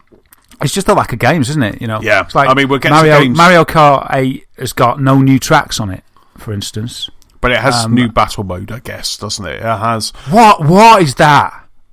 What's that? They're trying to sell a social experience here with lots of Switches. They're trying to imagine you all at the park, playing this and just kind of playing your Switch. That's what's in their head. But it does have. I mean, Mario Kart 8 Deluxe does have all of the DLC tracks from Mario Kart 8, which was about £15, wasn't it? If you had Mario Kart 8 on the Wii U. Yeah, maybe. But I just don't see why that is a draw to a new console, a Wii U game. It's very much like this is, like I've said about the midterm refreshes, and we've agreed that sort of where we are now with the Xbox One S and the PS4 Pro is kind of what we wish, or what we feel should have happened in the first place for the launch of those consoles. Absolutely, yeah. This feels very much to me like what they wanted the Wii U to be. Mm. And at that time, it probably would have been quite good. Yeah. But it feels like the technology is surpassed what they're selling here, especially considering the price they're asking. Yeah, I mean, it's quite interesting. It's 720p out of the dock. In the TV mode, they were saying that Zelda Breath of the Wild runs at 900p. But as we have said, on this pod, it doesn't matter what it's running at as long as it's a good game, as long as it's a decent game. Mm-hmm. Obviously, something as beautiful as Zelda would really kind of improve. Like that 1080 plus would be really nice for something like Zelda. I mean, before we get on to the games, it's quite interesting. It has sold out in Amazon. If you go to Amazon now, I think the only one that you could potentially pre-order, I think this morning when I looked at it, was the Neo version. So the default grey one has sold out completely. It's now come off of Amazon, and the only one, if you search for Nintendo Switch, which I'll do right now, is the Neon. So it looks like if you haven't already pre-ordered the Nintendo Switch console, no, that is now unavailable as well. So the grey one is now unavailable totally, and so is the Neo. So it looks like if you haven't pre-ordered, then you might have a bit of a wait. But this is where the segue comes in. Probably the wait's not a bad thing because of the games. And I did have a graphic earlier that I wanted to definitely put in the show notes, but it was showing the games that were coming out. So, launch, what are the launch games? So we've got Breath of the Wild, haven't we? Yeah. I did have a list of them here. I've got a list on that one of those links. So we have 1-2 Switch, which was a bonkers game. It's like a game where you don't even need the Switch, you just need the Joy-Con controllers. So it was like milking a cow, a OK Corral gunfight. It was using all the kind of 3D complexities in the Joy-Con. There was Arms. I think Arms is. I don't think Arms is a launch game. Actually, I think Arms is coming out later. And then you had as well coming out much later. I think definitely on launch day. And apologies, I did have a link, but definitely on the launch day we've got Zelda. There is also Rayman as well, and a couple of other games as well. There's just not many games coming out at launch, is there at all? No, it doesn't seem so. It's quite frugal. But the thing about them being sold out as well is I kind of don't trust it, because Nintendo have got a history of undersupplying, or not making enough to cultivate demand. They did it with Amiibos. They did it with the Wii. I don't know if they did it with the Wii U, because I got my Wii U very late on. But yeah, they've shaken my faith, as you can probably tell. Well, really shaking my faith in it. The games line up for launch. There's only really Breath of the Wild, and then there's the price of that. They're wanting £60 for it. Is it £60? Is that the special edition? It's $59.99 they want for Legend of Zelda. Right. Wow.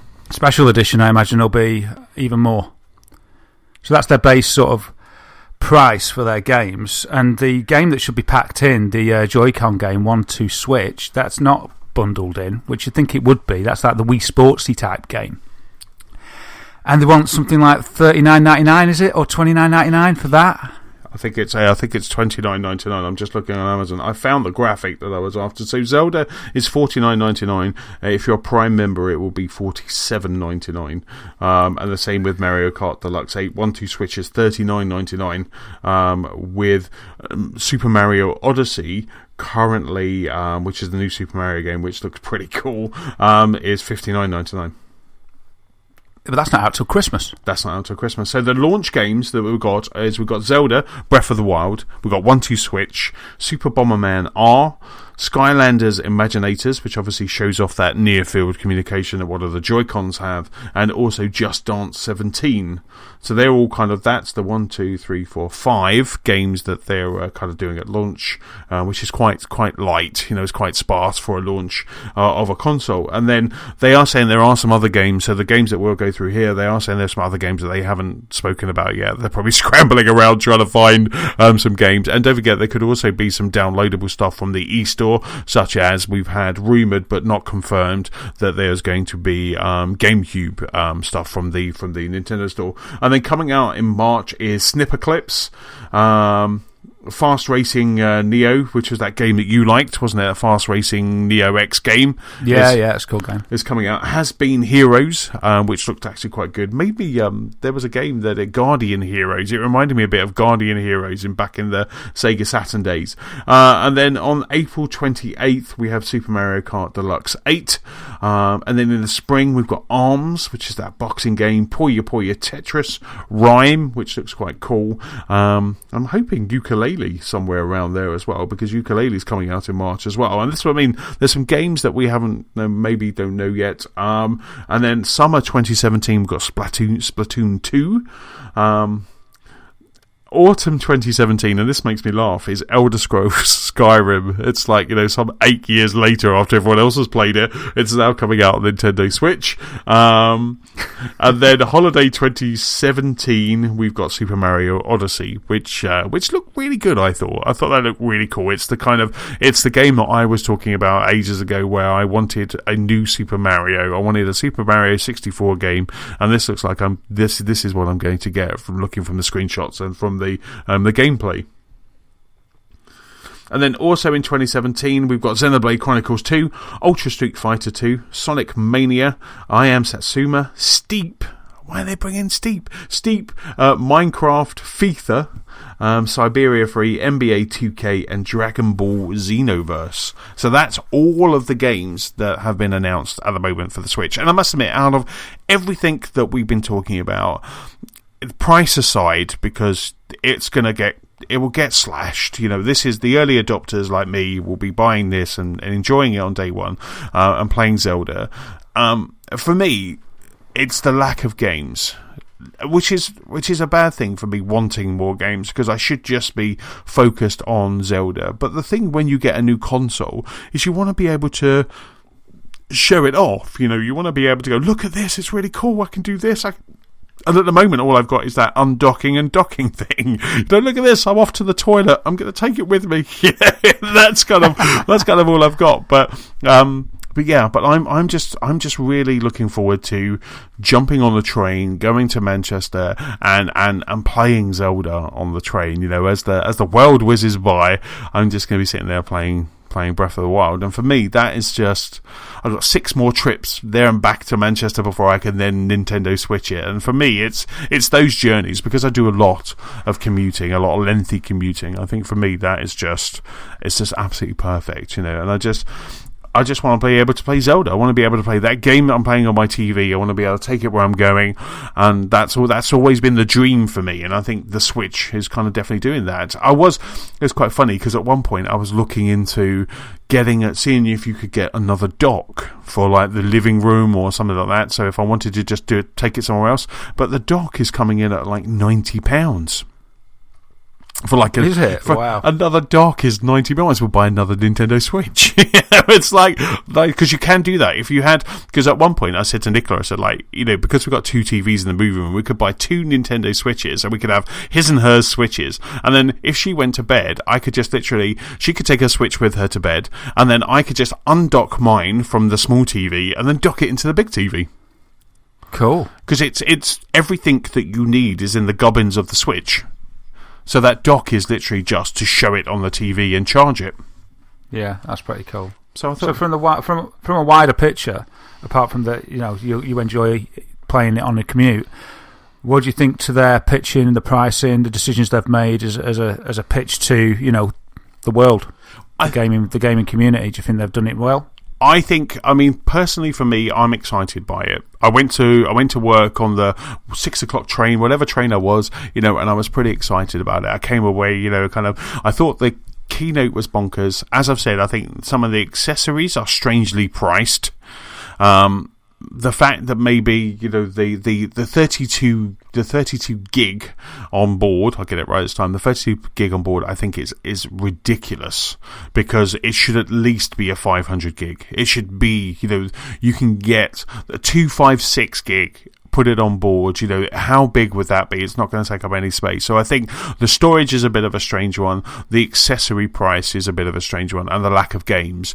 But it still doesn't make me excited for playing Mario Kart and Zelda within the next 2 months, on the go. So Zelda looks stunning. It looks absolutely stunning, and I cannot wait to play that on the 3rd of March. I was thinking about taking the day off, and then I thought, actually, I don't need to. Because if I go to game and I pick it up at midnight, I could take it with me on my commute into London on the Friday, because it comes out on Friday the 3rd. So I don't even have to. Cool. I get it stolen from me on the first day. But yeah, the thing for me, I think Zelda does look absolutely beautiful. There's no question. It looks great. But for me, I think because times have changed so much and games have advanced so much, and I know it isn't about what it looks like, it's about what it plays about. I quite agree. Zelda isn't enough to make, with all the other things that I feel that Nintendo have revealed along with the Switch. It sort of shook me into disappointment so much that Zelda isn't enough to make me want to pay that much for it. Which would be what, with 280 quid for the console, plus 50 quid for Zelda. And then if you, like for you, I mean, it wouldn't affect me this because I wouldn't be travelling with it, but if you want to travel with Zelda, you're probably going to need a battery pack, like you said, as well on top. Yeah. It just hasn't done enough. I think they needed 2 games, really. Two sort of, another Zelda, another game, not Zelda, but another game of Zelda's quality coming out at the same time.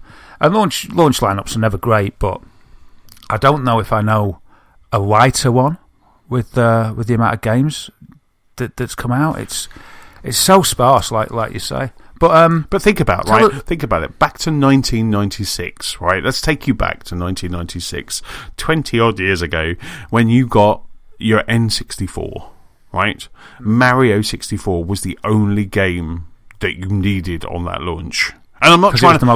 I'm not trying to justify it. I'm not trying to justify it. I think it did justify it though. Mario 64 was, you'd never seen anything like it. Yeah. But it was the most powerful console. I had that and Wave Race. But I don't this think, is the I don't least think powerful I played console. Wave Race until probably the Monday, because I got my console on the Friday. Yeah, but that's two stunning titles. Yeah. There had never been. There was no console that could deliver games that looked like that then, or that played like that. That's the difference. There's this big thing, I've read it in many headlines recently, that, Nintendo don't go for power, they always go for playability. Well, it's not true, because they did used to go with power. Their slogan used to be, now you're playing with power, when the SNES was the most powerful console. And, darn it, the N64 was a powerhouse at the time, and that's what they used to do. They used to deliver an amazing console that could do something that the other consoles couldn't do. It was stunning. It was jaw-dropping. It made the news when computer games didn't make the news. So that's why I went and got an N64, because it was jaw-droppingly amazing, and I'd never seen Mario like that in my life. And ever since then, I feel they've been regurgitating the same old thing, console after console after console. And this just seems to be the zenith of that. And Zelda does look good and great, and it's open world, but it is just another Zelda. It's, I know, but How dare you, sir? But why did they get a free pass? If this had been a launch from Microsoft or Sony, everybody would be going mad. Why did Nintendo get a pass? Oh, absolutely, and I totally agree with you. I do not think that Nintendo should get a pass here. And as I'm saying, the onboard and the pricing, I do not think, Microsoft got such a pummeling. With their press conference when they were like TV, they got such a pummeling. They got a pummeling when the Xbox One came out as well, because it didn't have enough games. And I chose to get an Xbox over a PS4 because of Rise, believe it or not, because that was something that I thought was quite amazing. Tell us about the online offerings.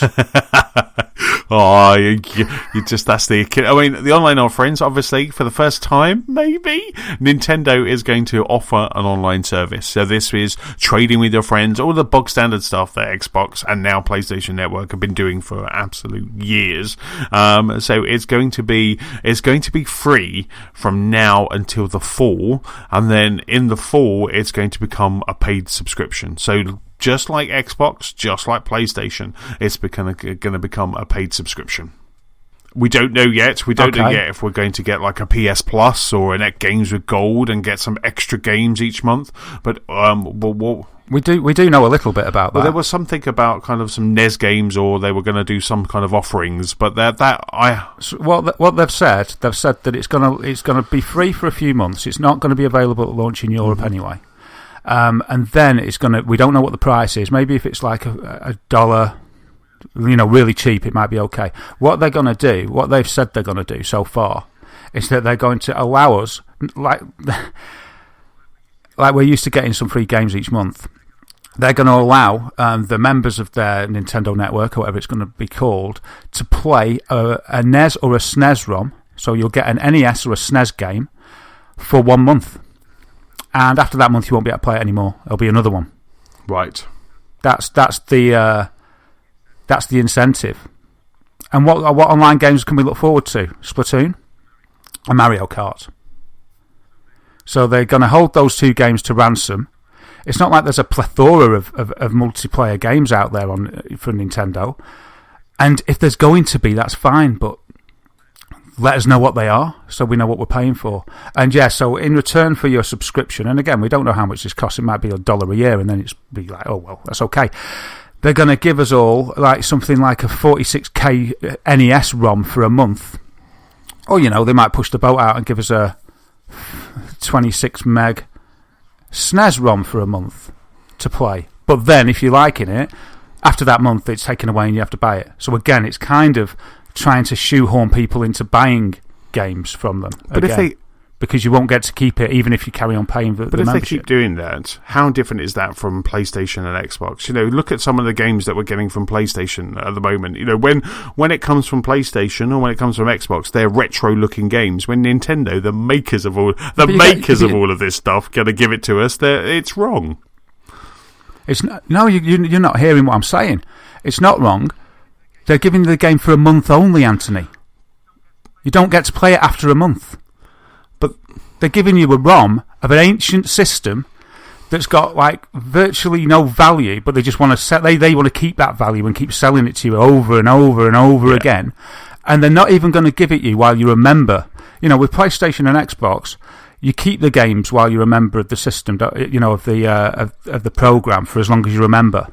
They're not going to do that. They're going for a bit of a Netflix model, really, where they're saying, here you go, we have this, but then we're going to take it away from you. Because it's the same as Netflix. They've got Guardians of the Galaxy is currently on Netflix, but any day you could pop in there and it's gone. So I guess it's kind of something like that, which again is more like they're giving, it's a bit stupid. And that's what annoys me.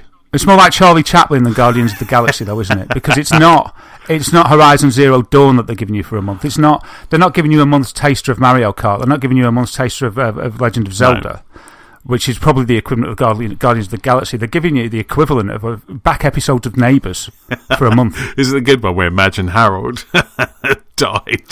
See, that could sway it if it was something like that. Yeah, I mean, that's stupid. I mean, the whole thing is peppered with stupid decisions, bad decisions. And it was quite interesting to see there was the polarization, as there always is, on Twitter and the internet, where some people are going, yeah, this looks great, can't wait to play it, very excited, Nintendo console. And as you say, a lot of people kind of they give Nintendo a bit of a free pass, or they look at Nintendo through rose-tinted glasses just because of the amount of fun they've given to them through their lives. But there was a lot of people that was, similar to yourself, that were just fuming over this and just really angry. But yeah, I'm not fuming, I'm just disappointed.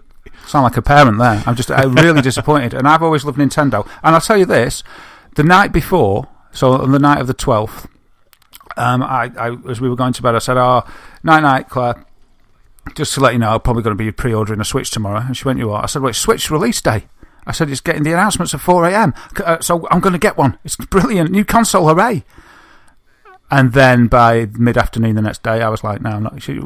When I saw Claire again in the evening, she's like, what's going on with the Switch? I said, I'm not getting one. And I was all sad. And she's like, what's up? Why not? And then I said, I couldn't even be bothered to explain. I just said, it's not for me. I don't think it's worth it at the moment. Yeah. So I'm not happy about it. And I'm not. I mean, you could say sound a bit angry, but I'm more just disappointed because we've waxed lyrical about what this could have been and what we hoped it would be. It just feels. It doesn't feel like it's been developed for the gamers. It feels like it's just. I don't know. It just doesn't feel. How can I convey this? It just feels that it's been made for money. I mean, obviously they all are. It's a business, for goodness sake. But it just doesn't feel like it's worth it to me. And it's like dining out on an old reputation and repeated IPs for so long. And I don't know, I'm just sad about it. I hope it succeeds. I may end up getting one later down the line, like you said. This isn't the price it's going to be forever. This is just the launch, It's not enough to make me jump in from day one. And if they get a good catalogue of titles out there by Christmas or whatever, I'd probably jump in and be happy as Larry. But at the moment, I just don't understand why they should have waited. Yeah. If they haven't got the games line up, wait. What's a console without games? Where's Metroid? Where's Pokemon? Where's all of those games? Yeah. Is it just a business decision that their financial year is coming to an end? They wanted to launch it before that. Is it something like that? I don't know. Not having Super Mario Odyssey. So if you imagine an alternative reality where Super Mario Odyssey and Zelda are launch titles for this game, that would be incredible. The fact that I was when they said when they switched back to the person who said and Super Mario Odyssey launches holiday 2017. I was disappointed. I was incredibly disappointed at that. That was unbelievable, wasn't it? I didn't expect that. I mean, that was a big surprise. It's like I was just expecting it to be. And the way they kept pulling out the Zelda one, they kept teasing it, and they never gave it. I was thinking, if you don't say launch, if you don't say the 3rd of March, if they didn't have Zelda in that, I wouldn't have pre-ordered. I would have cancelled my pre-order at game if they didn't have Zelda. Yeah, that's the big pull. And to be honest, for everything I've said, when I watched that trailer that they ended with, that big high, my goodness me, that was good. And my goodness me, I wouldn't mind playing it. but it's just not quite enough. I'm actually, I'm sure Mario will be good, but I've got reservations about that too from what they showed. I thought it looked absolutely superb. It's a bit strange.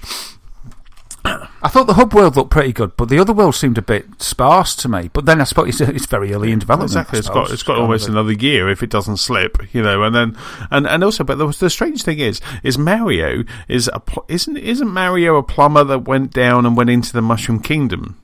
So when he goes back to normal Earth, why does he look different to everyone else? Like, why doesn't he turn into Bob Hoskins? That is a very good point. That's what they're going to spend 8 months working out. Kind of pops through and he turns into Bob Hoskins. But no, I mean, like I say, I can't wait. I've already pre-ordered even before the announcement. Which, knowing that if it was bad, I could then just cancel, and that's kind of. But I'm hoping that Game in Tunbridge Wells will have a midnight opening, so I can grab it, download Zelda, and I'm taking a bit of a risk there, trying to download something on launch night. So maybe I'll buy the game on a disc or a cartridge or whatever it is, and then just to play that on the train going into work on the next day. That for me is going to be how this should be played. How this should be. So I cannot wait for it, and the fact that I do quite.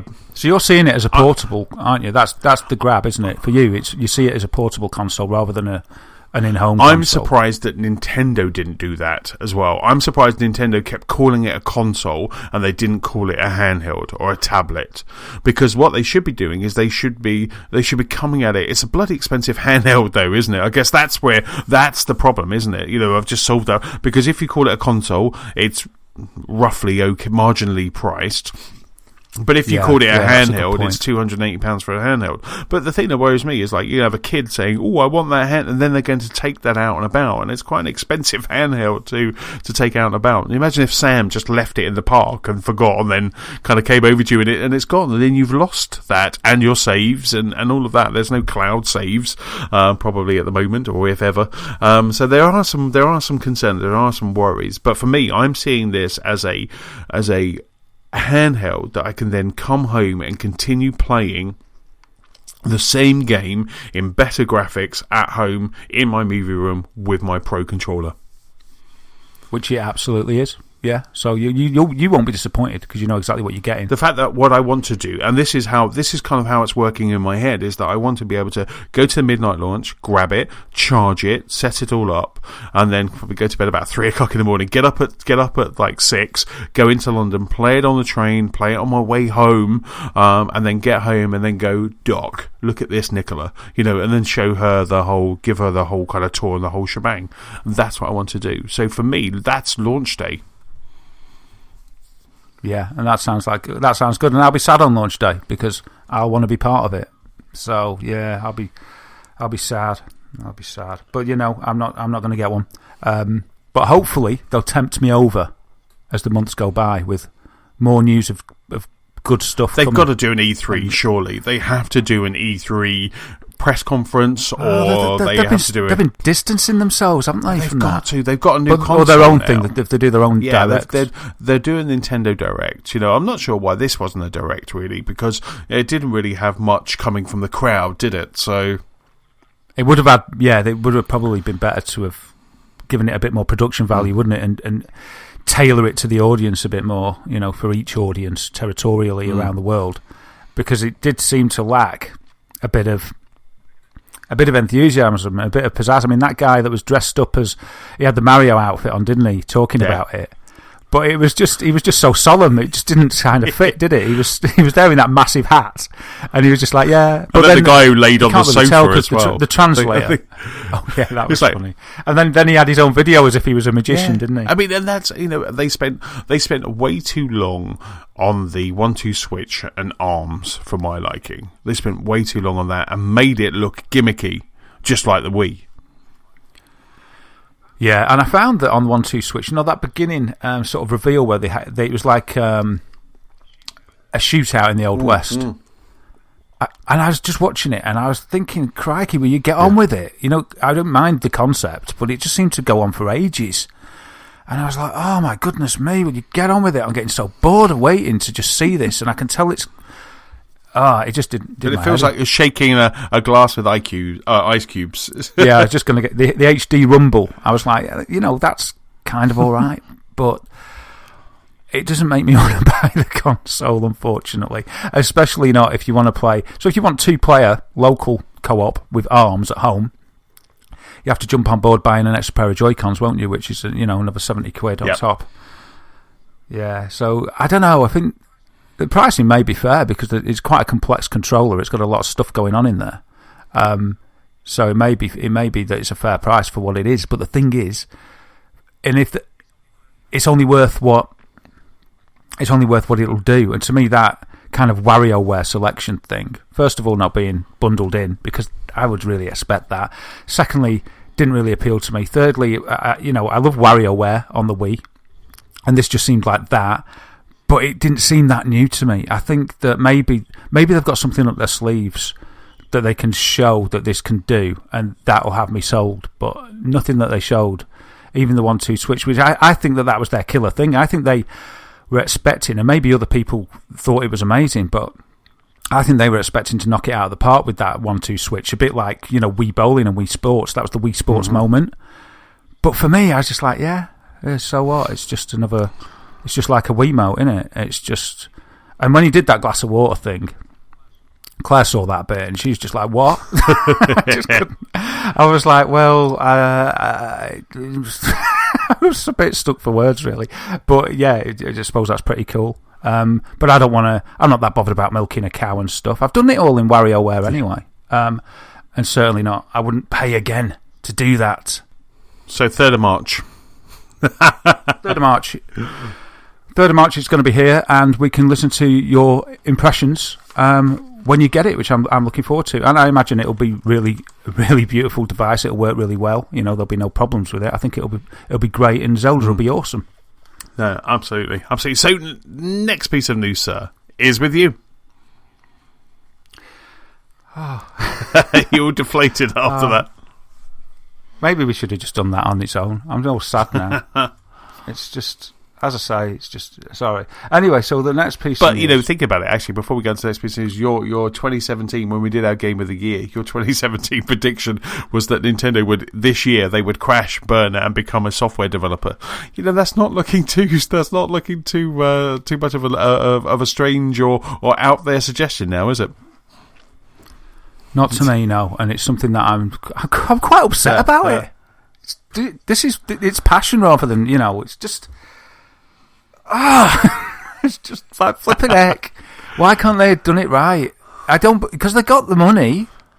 They've got the money. I'm sure they could have made something amazing. It's a beautiful Maybe it will console. be. Maybe it will. Anyway, right, next piece of news says with you. Yes. So this, will the real Coltrane please stand up? What? You'll like this, Anthony. You're a big Gears fan. So a guy called Lenwood Hamilton, after his son's friend showed him Gears of War in early last year, he decided to sue Microsoft for royalties for Gears of War because he claims that he's the real Coltrane.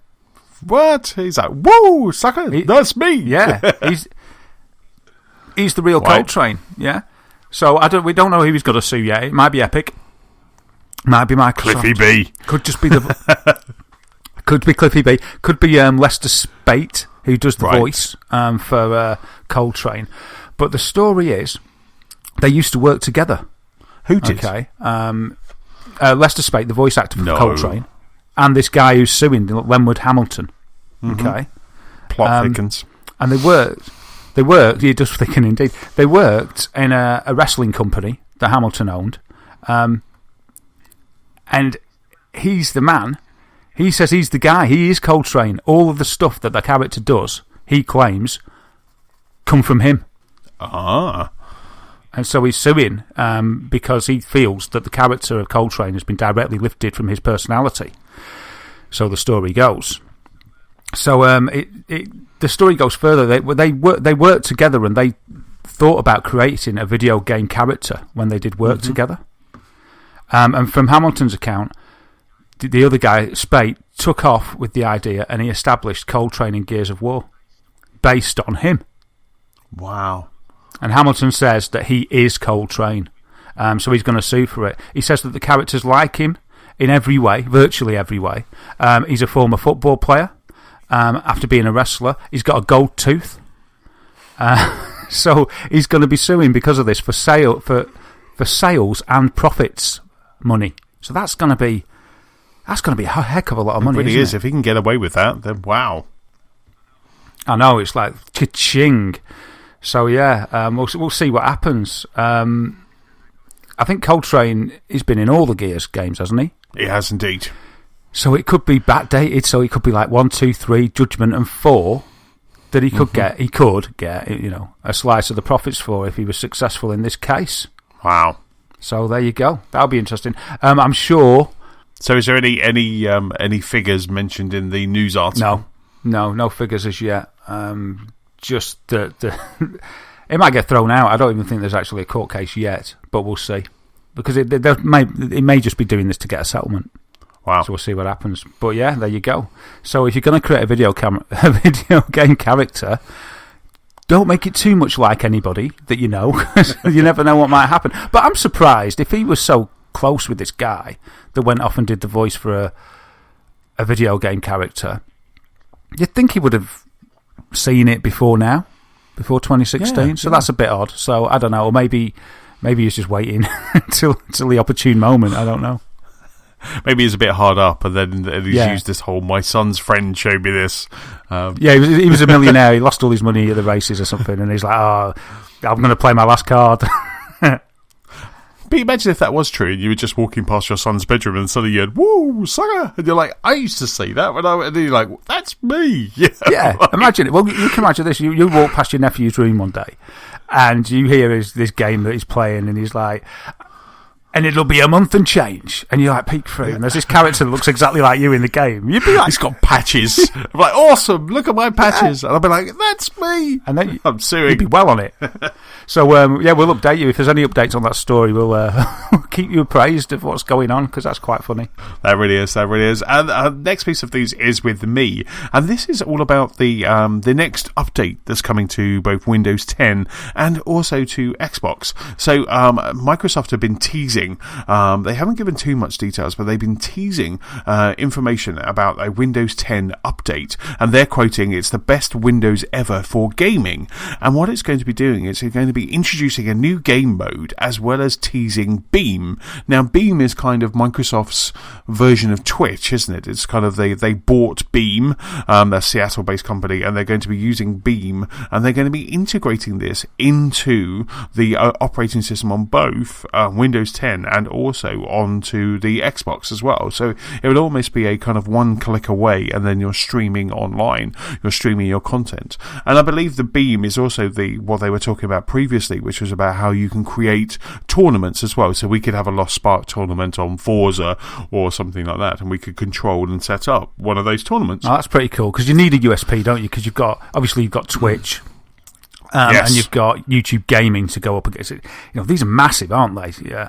So that kind of thing, having that interaction, which I think the other two are probably working on, but that's a great thing to have, isn't it? It's just it really what will people choose? To put it exactly, and to put it into the operating system where, if you're on the Xbox One, you've got to fire up Twitch and then do that, where if you can actually just do, double tap, and you got Y to share an image, or maybe you got B to then start streaming, that would just be fantastic. You'll be able to capture all of that good stuff quite quickly. So, but on the Windows side, like I say, the details are quite thin at the moment, but they said that Microsoft are planning on, and in their words, quote, optimize your Windows 10 PC for increased performance in gaming. This new mode, which is called the game mode, will be popping up in the latest Windows 10 preview build, which is 15007 for anyone who's nerdy about their builds. So although it's not fully operated or implemented at the moment, it will be coming in an update very soon. So what do you think there, as a PC gamer, you have a PC, you're a gamer, as a PC gamer on the pod, what do you think they're going to be doing? Is it going to be kind of wrapped around DirectX or something like that? I don't know. I feel a bit on the spot, really. But I'll tell you what. I think it could be. Nothing like this. But how about this, okay? So in later versions of Windows Server, there was a feature where to get more out of the server and to decrease crashes and things like that, get more performance out of the server, you can get rid of all the bells and whistles. So you kind of get rid of the operating system and run it in a shell. Right. So you'd run the server in a shell mode, which is like a command line mode. So it wasn't worrying about resources being taken with the desktop and all the programs that are running, all that sort of hardware abstraction layer in between. Gotcha. What the server's supposed to be doing and what the operating system has to do to run. Yeah. Yeah. Because all you're actually worried about is you just want it to do one thing. You say, I want you to be a web server, or I want you to be this or that or the other. So, and this, because, this is the best I could come up with, but I was thinking, wouldn't it be amazing if they could make a game if you go into game mode, you basically make a sacrifice. You say, okay, all unnecessary stuff doesn't run anymore, and it runs it in a separate bubble, if you like. Yes. Like a shell just for the game. Yeah. And so it sort of suspends the operating, well, obviously not all of the operating system, but all the GUI stuff. Yeah. Just gets switched off. You know, all that, your email, all those other programs and little processes in the background that aren't needed, that are busy going, oh, are those folders okay? Let's check this folder, let's do that, let's do all those millions of processes. It just says, suspend all that, just run the game in a kind of game shell, and that's all you're doing. And then you can harness maybe the performance that you were losing from your PC doing all its sort of run-of-the-mill business as usual tasks or everything else, and that can be sort of re-diverted into the game experience. Maybe something like that, like a supercharged thing. Yeah, that'd be really cool, because you're right. Whenever you right-click on your toolbar in kind of Windows or however it is in Windows 10, and you want to kill a task or you want to kill a process, the amount of stuff that's running on your PC, Outlook or you've your got email Adobe client, Acrobat in the background, all this iTunes stuff, is running, all of that sort of stuff. So it might, as you say, it might just kind of suspend all those and get as much oomph from your PC as possible. Yeah, silences all that noise and just focuses it all on the game, which is what we all want. That'd be awesome, wouldn't it? It'd be great if you could also look at a sort of a metric when it does that, like a graph, and it shows all the other stuff going, and then when you do gaming mode, it's like everything else goes blank, like flat lines, and the game just goes poof and spikes, and you're like, demon, and you put it up to ultra, and it's only on an i5 with a 10-year-old graphics card. It just blows it away at 4K.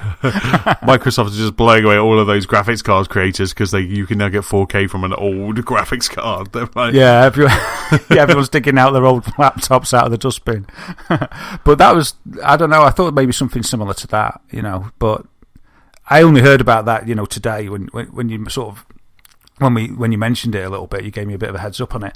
That's the best I can come up with, but, give me my credit if you'd like to. I haven't researched that. I thought about it. I just thought. I didn't look online. I just thought what could be done.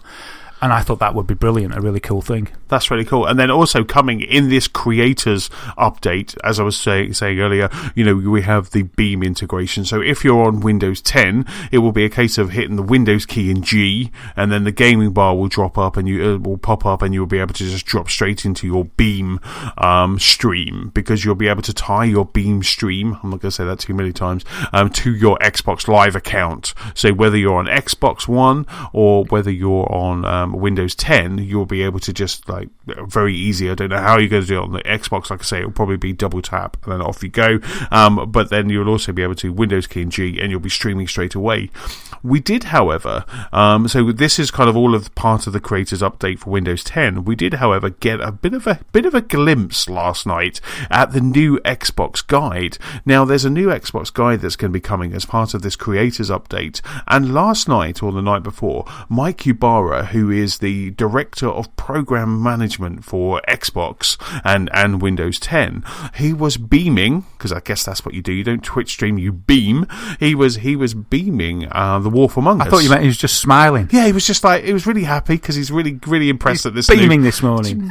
Beaming is gorgeous. So Mike Ybarra was playing. He was beaming the Wolf Among Us, the Telltale Wolf Among Us, and I'll put a link to this to the Beam stream in the show notes. But at about kind of 10 minutes in, he must have pressed the guide button, because when he pressed the guide button, out pops the new look dash, so the new look guide. So it was, honestly, it's the quickest old bugger and then backtrack. He's the director of this stuff.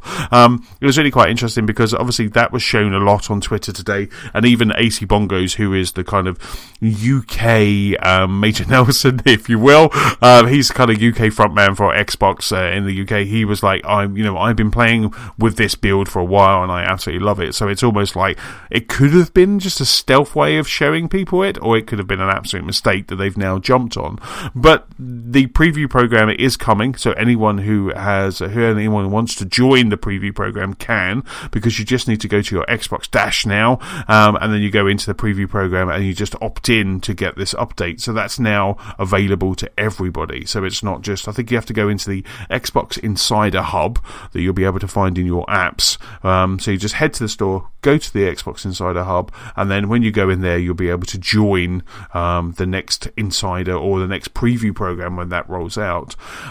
But from this kind of very half-a-second clip or glimpse that you got from the guide, it looked quite swish. I mean, and it jumped out and disappeared very quickly as well, which is the one thing that it doesn't do kind of on your Xbox One S at the moment.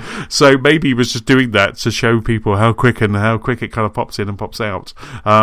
But it looked like, again, they're kind of repositioning things like achievements and trophies and my games and apps. It just looks like they're really trying to maximise that toolbar from jumping out from the left. And like I say, I'll stick a link to the image that was captured, because obviously as soon as this started getting around, people captured that image and it's all over the internet today. So I'll put a picture of that image in the show notes and also a link to Mike Ybarra's stream. But it looks like we've got some good times coming on the Xbox. Yeah, as a name for a concept, I do love that. I love the name Beam. I really love the name for that concept of broadcasting. I think it's really cool. I don't know. I mean, I think Beam might be live now with PC, or it might be in like a beta. But I definitely want to try and bag like a username for me, so I can beam. Maybe I'll beam rather than Twitch, because I've been thinking about doing that lately. I've been thinking about doing some Twitch streaming, or beaming now. So maybe I'll beam instead of stream. And it's exactly as you said. The easier they make it, the more likely you're going to use it. If they've got it there, that it's just ridiculous not to do it because there's a button on the pad or something like that, or whatever. It's just, that's the way to make it work, isn't it? And also, obviously, once you do trigger it, that it's then quite seamless and easy. Yeah, I think that's a good thing to do. I think I might sign myself up for a Beam account myself as well while the iron's hot. Yes, indeed. So that's kind of all of the creators update that's going to be coming to both Windows 10 and Xbox One. So Daz, the next piece of news is with you. It is a bit more Resident Evil stuff. Resident Evil 7 is coming out soon. It's even out even sooner for some people. This has broken its street date. The Middle East have let it go early. So watch out if you're interested in playing the game, because the internet is going to have spoilers all over it. In places that may not warn you. So just be careful of that for a start. You're getting screenshots of the game's ending popping up, and apparently it's a big spoiler, and it's a surprise spoiler.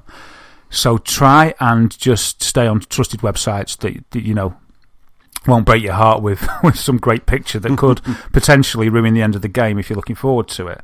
But as part of the news from the leaks, gamers have published some of the options that are included. So the difficulty modes have come to light, which is quite interesting, because one of them harks back to the original concept of the games back in Resident Evil 1, or Resident Evil. Didn't need a one, did you? It's just Resident Evil. So the different difficulty settings are: you've got a casual mode, and in casual mode you've got fast regenerating health, checkpoints are frequent, enemies' attacks cause less damage, they're slower, not as intelligent, and unlimited saves. That's casual mode. And that's what I'll be playing it on. If I was on PSVR, I'd be wanting the mode that regenerates underpants. That's the bloody mode that I think I'd need. You've got normal, which is checkpoints are less frequent, enemy damage increases, faster and more intelligent than casual. Regenerating health, but not as fast as casual. And unlimited saves again. So, I think still maybe casual. Because you can do without that. The rest of you don't want any more pressure than you have to. It's going to be scary enough, even if it was like unlimited lives and unlimited energy. I still think it's going to be a real sort of harrowing experience, personally, if they've done it right, and it seems like they have. And then the final difficulty that we've got is Madhouse. In this one, it's no checkpoints at all. Enemies are much faster and deadlier. They've got special attacks exclusive to this mode. Enemies are harder to hide from. Health doesn't regenerate at all. And you can only save if you find cassette tapes, which is similar to the past Resident Evil games with the ink ribbons. So that mode sounds like it's a big nod to the original mode of playing on back in Resident Evil, the original. So there you go. You can be ready to take your choice. That just sounds so good. I do think, especially if I'm playing in VR, I think casual might be, obviously for the underpants, but also just because of a new way of playing. I think casual might be a good. As long as it's not, if it's too easy, then I'll ramp it up. But I think it might be a case where I start on casual to start off with. Until I think it's just. Go on, mate. No, I was going to say, until I can maybe not take it anymore in VR, and then I'll go to ramp it up if I go out of VR. Yeah, I think I would put it on casual because I just, like I say, I just think you've got enough to deal with just playing that game in VR. Who cares about all that game stuff? Because you've got to be there. Yes, wow. Yes. Yeah. Oh, man. And yeah, I've got one more little snippet as well for us. Apparently, Gabe Newell is doing an Ask Me Anything on Reddit. Oh, wow. Tonight. We're recording on the 17th of January. He's going to go live at 11 o'clock GMT. Right. With an Ask Me Anything. So that's going to be quite interesting. I'm looking forward to having a look through I might not go through. There's going to be thousands of questions. I don't know how many he's going to answer, but maybe I'll go through a sort of summarised version of that tomorrow. But obviously, I wonder how many times the big question's going to be asked. Where's Half-Life 3, Gabe? Or is it going to be that it's like, well, hi, I'm Gabe Newell, I've come to this Ask Me Anything. And it's like, where's Half-Life 3? And he just goes, that's it, ... nothing else. He's just walked off. Could you imagine every other question is going to be, when's Half-Life 3 coming out? When's Half-Life 3 coming out? When's Half-Life 3 coming out? Every other question. There's conspiracies on Reddit on the stream that announced this. First of all, they didn't believe it. And then it was like, right, let's just group together and make sure that's the only question that's asked so we can't escape. And it's just that. Imagine it just thousands of that question. He'll be like, I'm not taking any more Half-Life 3. You'll be like, okay, I'm not talking about Half-Life 3, but I have a question for you. And he's like, okay. They'll be like, when's Portal 3 coming out? When's Portal 3 coming out? Yeah, that'd be good as well. When's Valve going to make another game? Yes. When's Left 4 Dead 3 coming? Why don't you make games with 3 in it? What's up with you? Why are you so bothered about Steam? What is this about making money that you're so interested in? But maybe we could fit the pieces. Maybe it's an announcement for Half-Life 3, and that's why he's decided to do it, because 11 p.m. our time is 3 p.m. Pacific time. Shut up. That's a 3. Half-Life 3. Oh, wow. and AMA has 3 letters. That's a 3. There's another 3. Wow.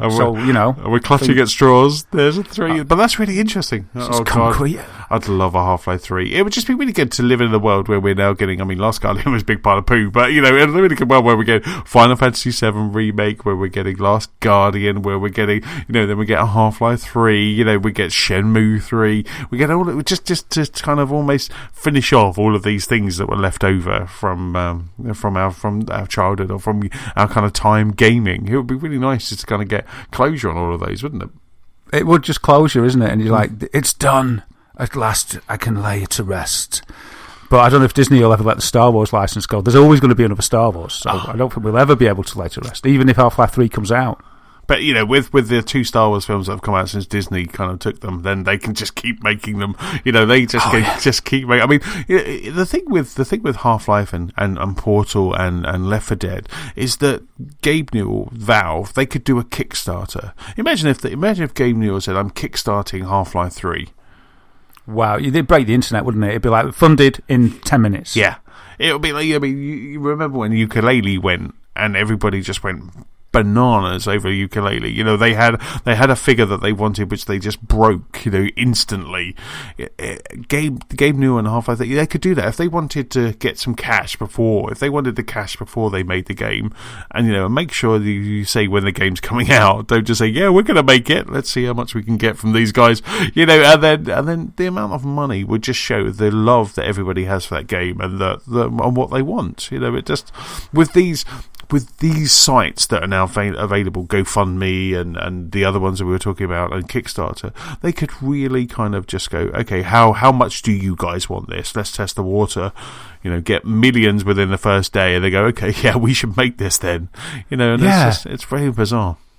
It is really bizarre. It's sort of, you know, if anything was ever a sure thing, no, I'm not saying a sure thing about the quality of the game, but a sure thing that it would sell like hotcakes. My goodness me, that is it.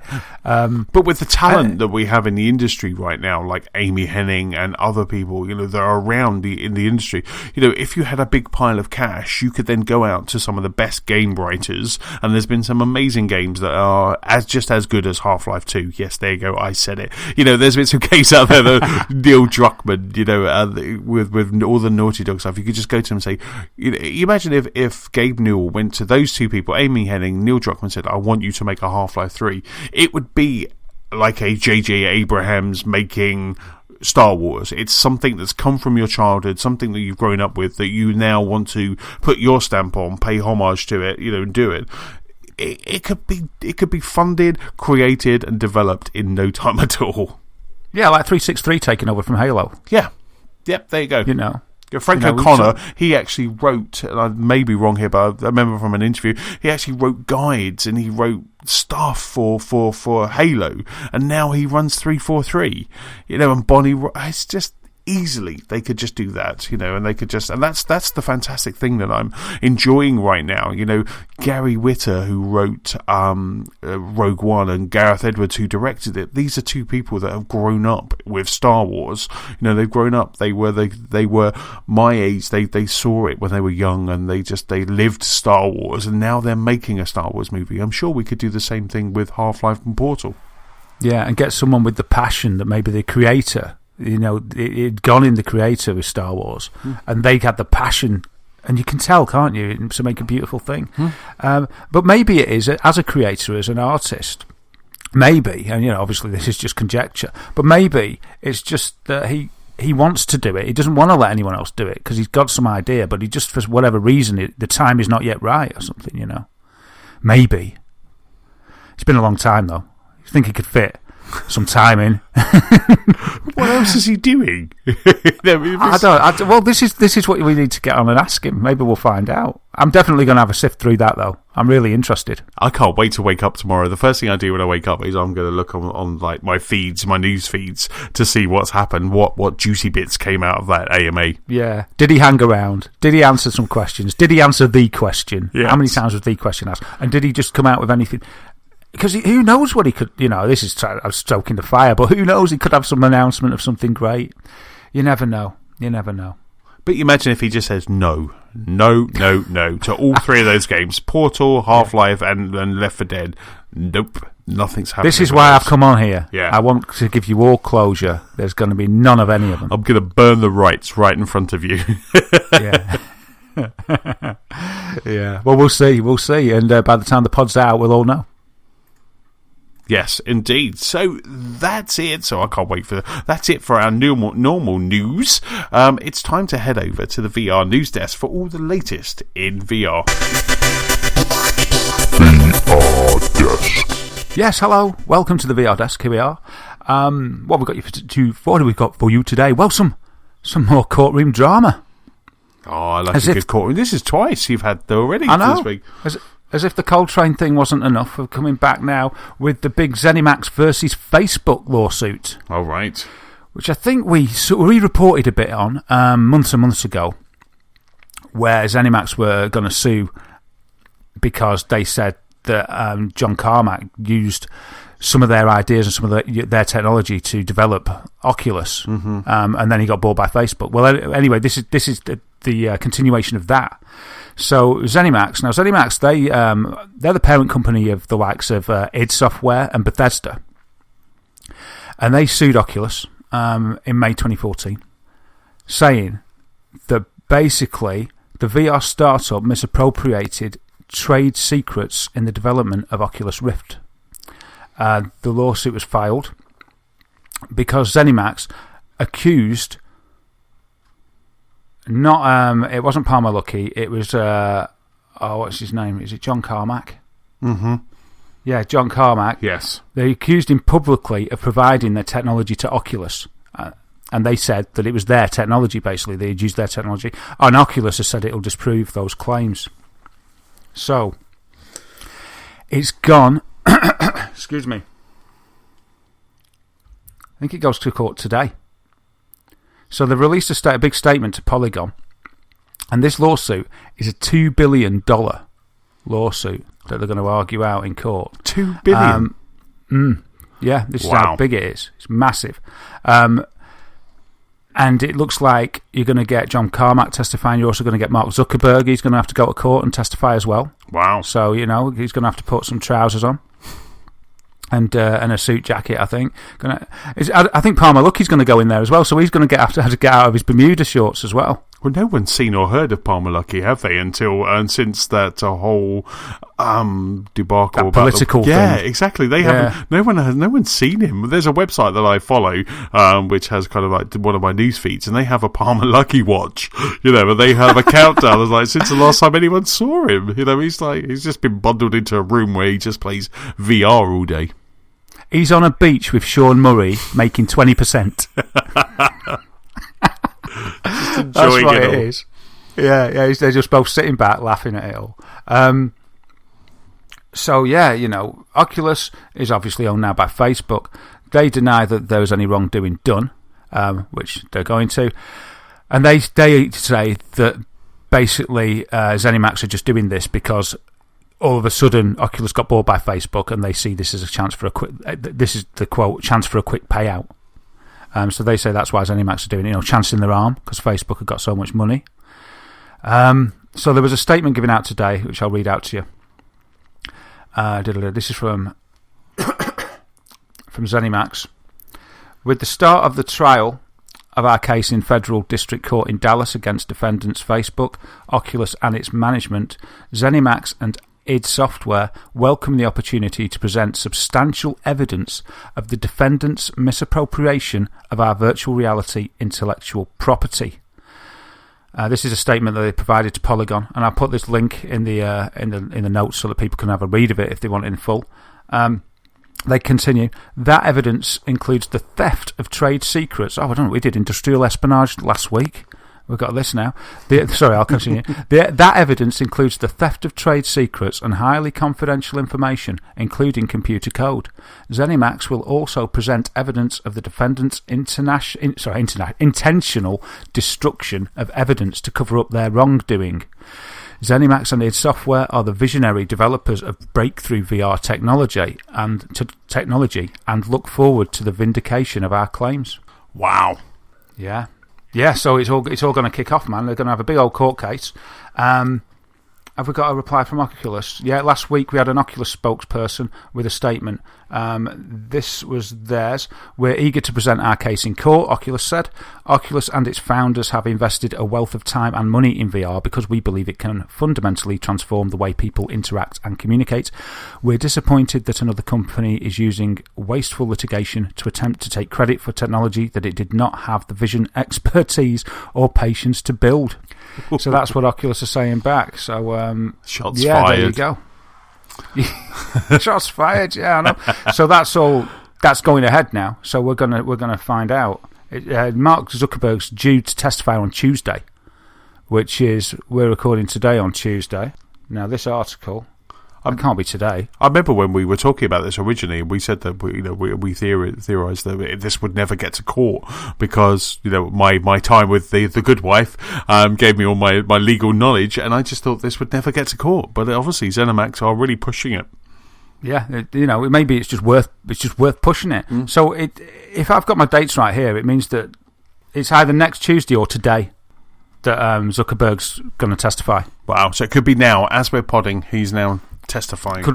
It could well be in Dallas, yeah. So we'll have a busy day tomorrow with the AMA from Gabe, and maybe a bit of information about this as well. If you can report in Dallas what goes on in court, so that's quite interesting, and it'll be very, very interesting to see what comes out of that. Yeah, no, absolutely. I'm just having a quick look, did a quick look to see if there's anything. No, you're right. He's due in court today. It is today. Wow. So yeah, they're all going to be up there testifying. It'd be really interesting if it all. I don't know if it'd be secret, or if it'd be public knowledge what goes on in the court. I'm not really sure how it works, but it'd be very interesting to see the slanging match, or the dirty washing, and find out the truth. It'd be just so cool to find that out and see who had in the eyes of the court, in the eyes of the jury or the judge or whoever, or the evidence would be even better. If it's incontrovertible, who did what, who's to blame, who stole what. Wow, it's like a soap. So that's that. The next piece of news is this is just a quick snippet really, but Dirt Rally, which has got VR support for Oculus Rift, it's been announced that it's going to have PSVR support now. So that's good. If you're a fan of Dirt Rally on the PlayStation and you've got a PSVR as well, you'll be able to play Dirt Rally in VR. And that's going to be, it's not free, unfortunately, but they're going to sell the upgrade in form of DLC for £9.99. It's going to be called Dirt Rally Plus VR Upgrade. Catchy title. Yeah, it is, isn't it? So yeah, you'll be able to do that. That's in the next few weeks. That's due. So if you're a fan of the game, if it runs well, that could be a top game to play, couldn't it? Because a cockpit game, driving a car, it's going to be pretty cool. I wonder if it's better, the same, or worse than the Drive Club game. I'd like to have it where I was, and I think I'm just reading through that press release now, where what I was talking about is a co-driver mode, where I'd like to be just sitting in the co-driver seat. Oh, that'd be awesome, wouldn't it? Yeah. And you can just be kind of driven around, and you can also look to the left, and you'll see your driver kind of doing the course, but you can also look out the window. That'd be really good. Imagine when we've got this time where we're both, two of you, doing local couch co-op with your VR headsets on, both plugged into one console, and yes. You've got Nicola driving, and you're saying hard left, and stuff like that. Oh man, easy right, maybe. Yeah, that'd be so cool. So yeah, Dirt Rally's getting PSVR support in a week or so. £9.99. Excellent stuff. Next thing we've got is Touch Surgery launches an AR platform in partnership with Dacry.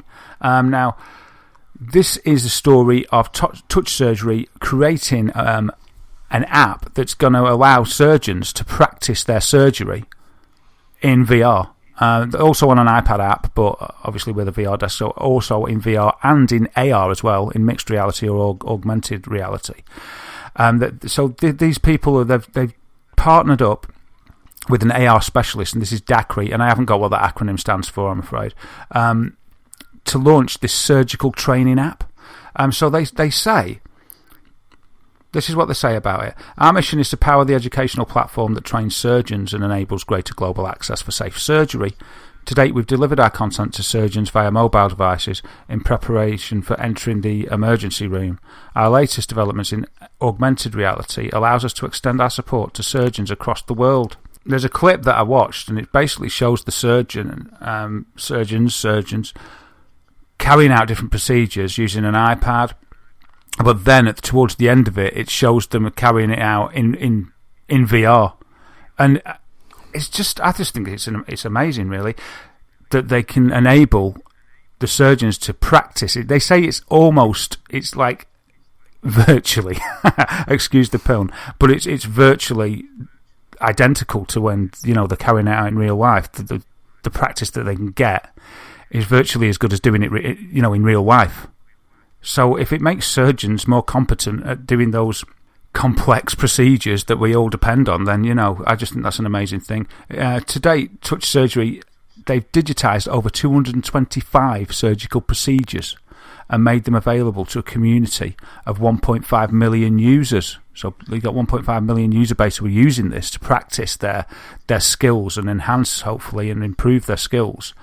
And it's also being used in over 25 training programs to support formal training in surgery globally. So wow. It's a good use, isn't it? Another fantastic good use of VR stroke AR that's not necessarily games, but just shows the directions and the improvements that this new technology can give us, which I think is pretty awesome. I was just having a look on Daiqui's website, and they have a helmet which kind of you can wear for like AR, and it just looks, you can just imagine that in the hands of like kind of the army or kind of military, or just in just kind of general use, almost a bit like Judge Dredd, or the police. You could it's all got cameras built in that's giving them, it's overlaying information on their environment, like data visualization or thermal visions, or even similar to Microsoft HoloLens, it gives them guided instructions on how to fix something. So if you're someone out on an oil rig and you put this helmet on, you're not kind of have something cumbersome that's going to fall off because you've got a helmet on which is protecting you as well. And then it's also overlapping kind of the pipe work and how it needs to be fixed. That's just amazing. Wow. It's a bit like that HoloLens thing as well, where the guy in the video, he's in the bathroom and he sort of like dials up his dad or somebody that's handy, because he's evidently not, and they help him fix the plumbing by drawing circles around the bit in real life though. So they draw, they say, right, it's this bit, and they actually draw a circle around that and draw arrows and then talk you through it, and they can like take a snippet of that out and expand it in real life, so you see a closer view of it to help you just fix things and stuff like that. It's quite phenomenal. Very cool indeed. I mean, we talk about going on the internet to solve problems these days. It's like you've got a problem with something, you can Google it, and usually you can find an answer. Sometimes it can be a little bit more complex when just prose or a video doesn't quite help you understand how to solve the problem. But when we're talking about a VR, AR solution, 3D video that can be rotated in front of your eyes, it's going to be... It's kind of the sky's the limit on what kind of problems we'll be able to solve, Absolutely. It's amazing. It's like when I ring my dad and I've got a car problem, when I ring my dad, he kind of just befuddles my brain with what it is and how I need to fix it, so I end up just taking it to the garage. But it would be so cool if I could just go, right, okay, show me, and it's the teach a man to fish approach, isn't it? He could actually show me by using AR, and then it'd be like you say, you just circle, go, that's what's wrong, and then it will circle the thing that I need to look at. You'd lift the bonnet up and he'd say, now, and he'd be able to, instead of saying it's next to the left piston, and you're like, what are you talking about? He'd say, look here, and he could draw an arrow on your AR so you could see. And then it just a massive enhancement to communicating things like that. And it really is. The idea of sort of like the most eminent surgeon, that a procedure's only been done once, and this guy did it really well, and successfully. But other surgeons might be nervous, but they could practice that, with no harm to anybody. I mean, obviously, it's still not the same as doing it on a real person, but just the fact that if that boosts their confidence and their skill in something like this, my goodness, it's a great boon, isn't it? It really is, absolutely. If they can see, if they go just a fraction of a millimetre off, it kind of has detrimental effects on that, and the application feeds that back to them so they can see that. That, like you say, just to practice, and then practice some more is just absolutely fantastic. Yeah, absolutely. Just like an RPG, the more you do it, you level up, don't you? And you get better. There you go. Doctors will be levelling up. Go, what level are you in the Daiquiri app? Yeah, it's like, well, if he goes, he's only a level 5. I'm not having him he's not opening me up. But it's also a really good test as well. You could test people to see how good they are by using this app. You have a certification, couldn't you? That you need to have been able to do so many procedures successfully before you get, to work on a live patient and things like that. Yeah. Don't know how practical that is, but it'd make me feel good. They say, I've done 200 simulated. I got the gold award for that. I got the achievement. The achievement popped. I got the rare achievement. I was. Yeah, if someone said to me I've been doing the simulator, or in my head would just be the operation game, like with the guy laying on the table with a big red nose. Wow. I took the kidneys out for £200. It was fantastic. Yeah, just don't buzz me in real life. Cool. And finally, I've got a story about a company called Ionite. This is a computer vision company, and they've been working on something that we've mentioned a few times on the podcast called Inside Out tracking. And that's where the cameras are on the headset looking out to the world, and that's all you need. You don't need sensors around the room and other things. It's all done I think HoloLens has a version of it too. So the Microsoft VR, AR, so mixed reality, MR, if you like, the Microsoft mixed reality stroke augmented reality solution uses this as well. Probably a different facet of it, but the same idea. So inside-out positional tracking, or inside-out tracking, where the headset tracks where you are by the cameras, looking out, recognising stuff and feeding it back. Now, this company, Ionite, have... excuse me.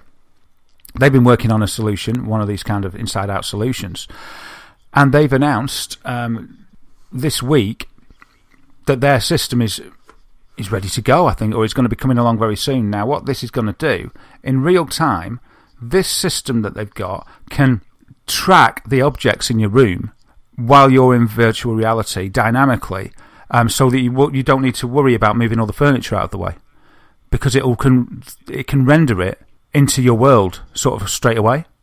So if you're in a room and you're playing your VR or whatever, or you're just in the room, you look around and where the sofa is, the sofa will be in your VR, and your chair will. So you can sit down on the chair that's in VR because that'll be the chair that's in your room. So this sort of brings a kind of augmented reality to virtual reality, if you know what I mean, because you would be... You can be sat in any room and it will render all the furniture and the hazards and just what's in the room into your environment, and from there you can do what you want. You know, you could watch a film, or you could play a game, or you could do some magical mixed reality stuff. So it just sounds really interesting. They've got a range of features which includes 6 degrees of freedom, being able to move around, you know, that's full movement.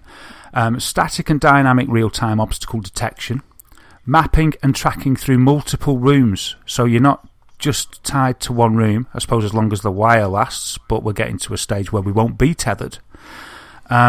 Enables furniture to be navigated, as I've said, and it's like a camera. There's a video of it, and what they've used, it looks like they've got sort of a Vive headset on, and then they've cling filmed. It's not very elegant. It looks like they've wrapped a sort of mini PlayStation camera or a mini Kinect kind of thing onto it with cling film. So it doesn't look elegant at all. But what it can do is quite amazing. I don't know what the battery's like or anything like that. But this kind of technology coming on in leaps and bounds the way it is, along with not being tethered to a computer, it just opens up a whole world of possibilities, doesn't it? It really does. It really does. Not being tethered, and then, like you say, being able to just kind of move around. Imagine if you could move around from the multiple rooms. Well, you would be able to, because the tracking's on the headset. As long as if the headset was self-powered, which with that TP Cast, for instance, with Vive would be, and the HoloLens is self-powered as well because the computer's in the unit. Yeah. We'll be playing Nightmare, the TV show, in no time in VR if this happens. We will. I bet it'll look about the same as well. The first generation of it will, anyway. Oh my goodness, that's just so awesome. Yeah. So is that all you got for us this week? Well, I'll just read a little bit more of this because it's pretty cool. It's a little quote from the guys at Ionite. So they say that Ionite enables the fourth wave of computing, spatial interfaces like VR, AR, and MR.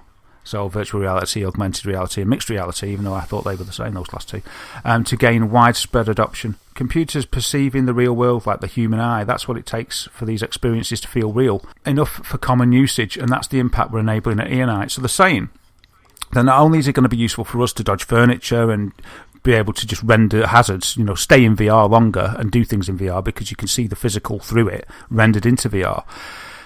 They're saying that this technology is going to allow computers to almost see, because they can. This is a bit scary, but they can fit this onto a computer, and that perception data, to all intents and purposes, will allow them to see what we see, and then they'll be able to. Because they'd see the sofa, they'd know it was a hazard. They could walk round the chair. They could see a door. If they were programmed how to, they could open the door because they could respond dynamically to what's in front of them, as long as they were taught, as long as they had that. So that's another facet that they're looking into as well. Not just humans wearing this, but actually equipping this technology onto robots and stuff. So that's wow. It's a bit Skynet, isn't it? What it is, it's like when you see that, when you see those YouTube clips of those walking robots that are a bit kind of Metal Gear Solid-ish, where they try and kick them over.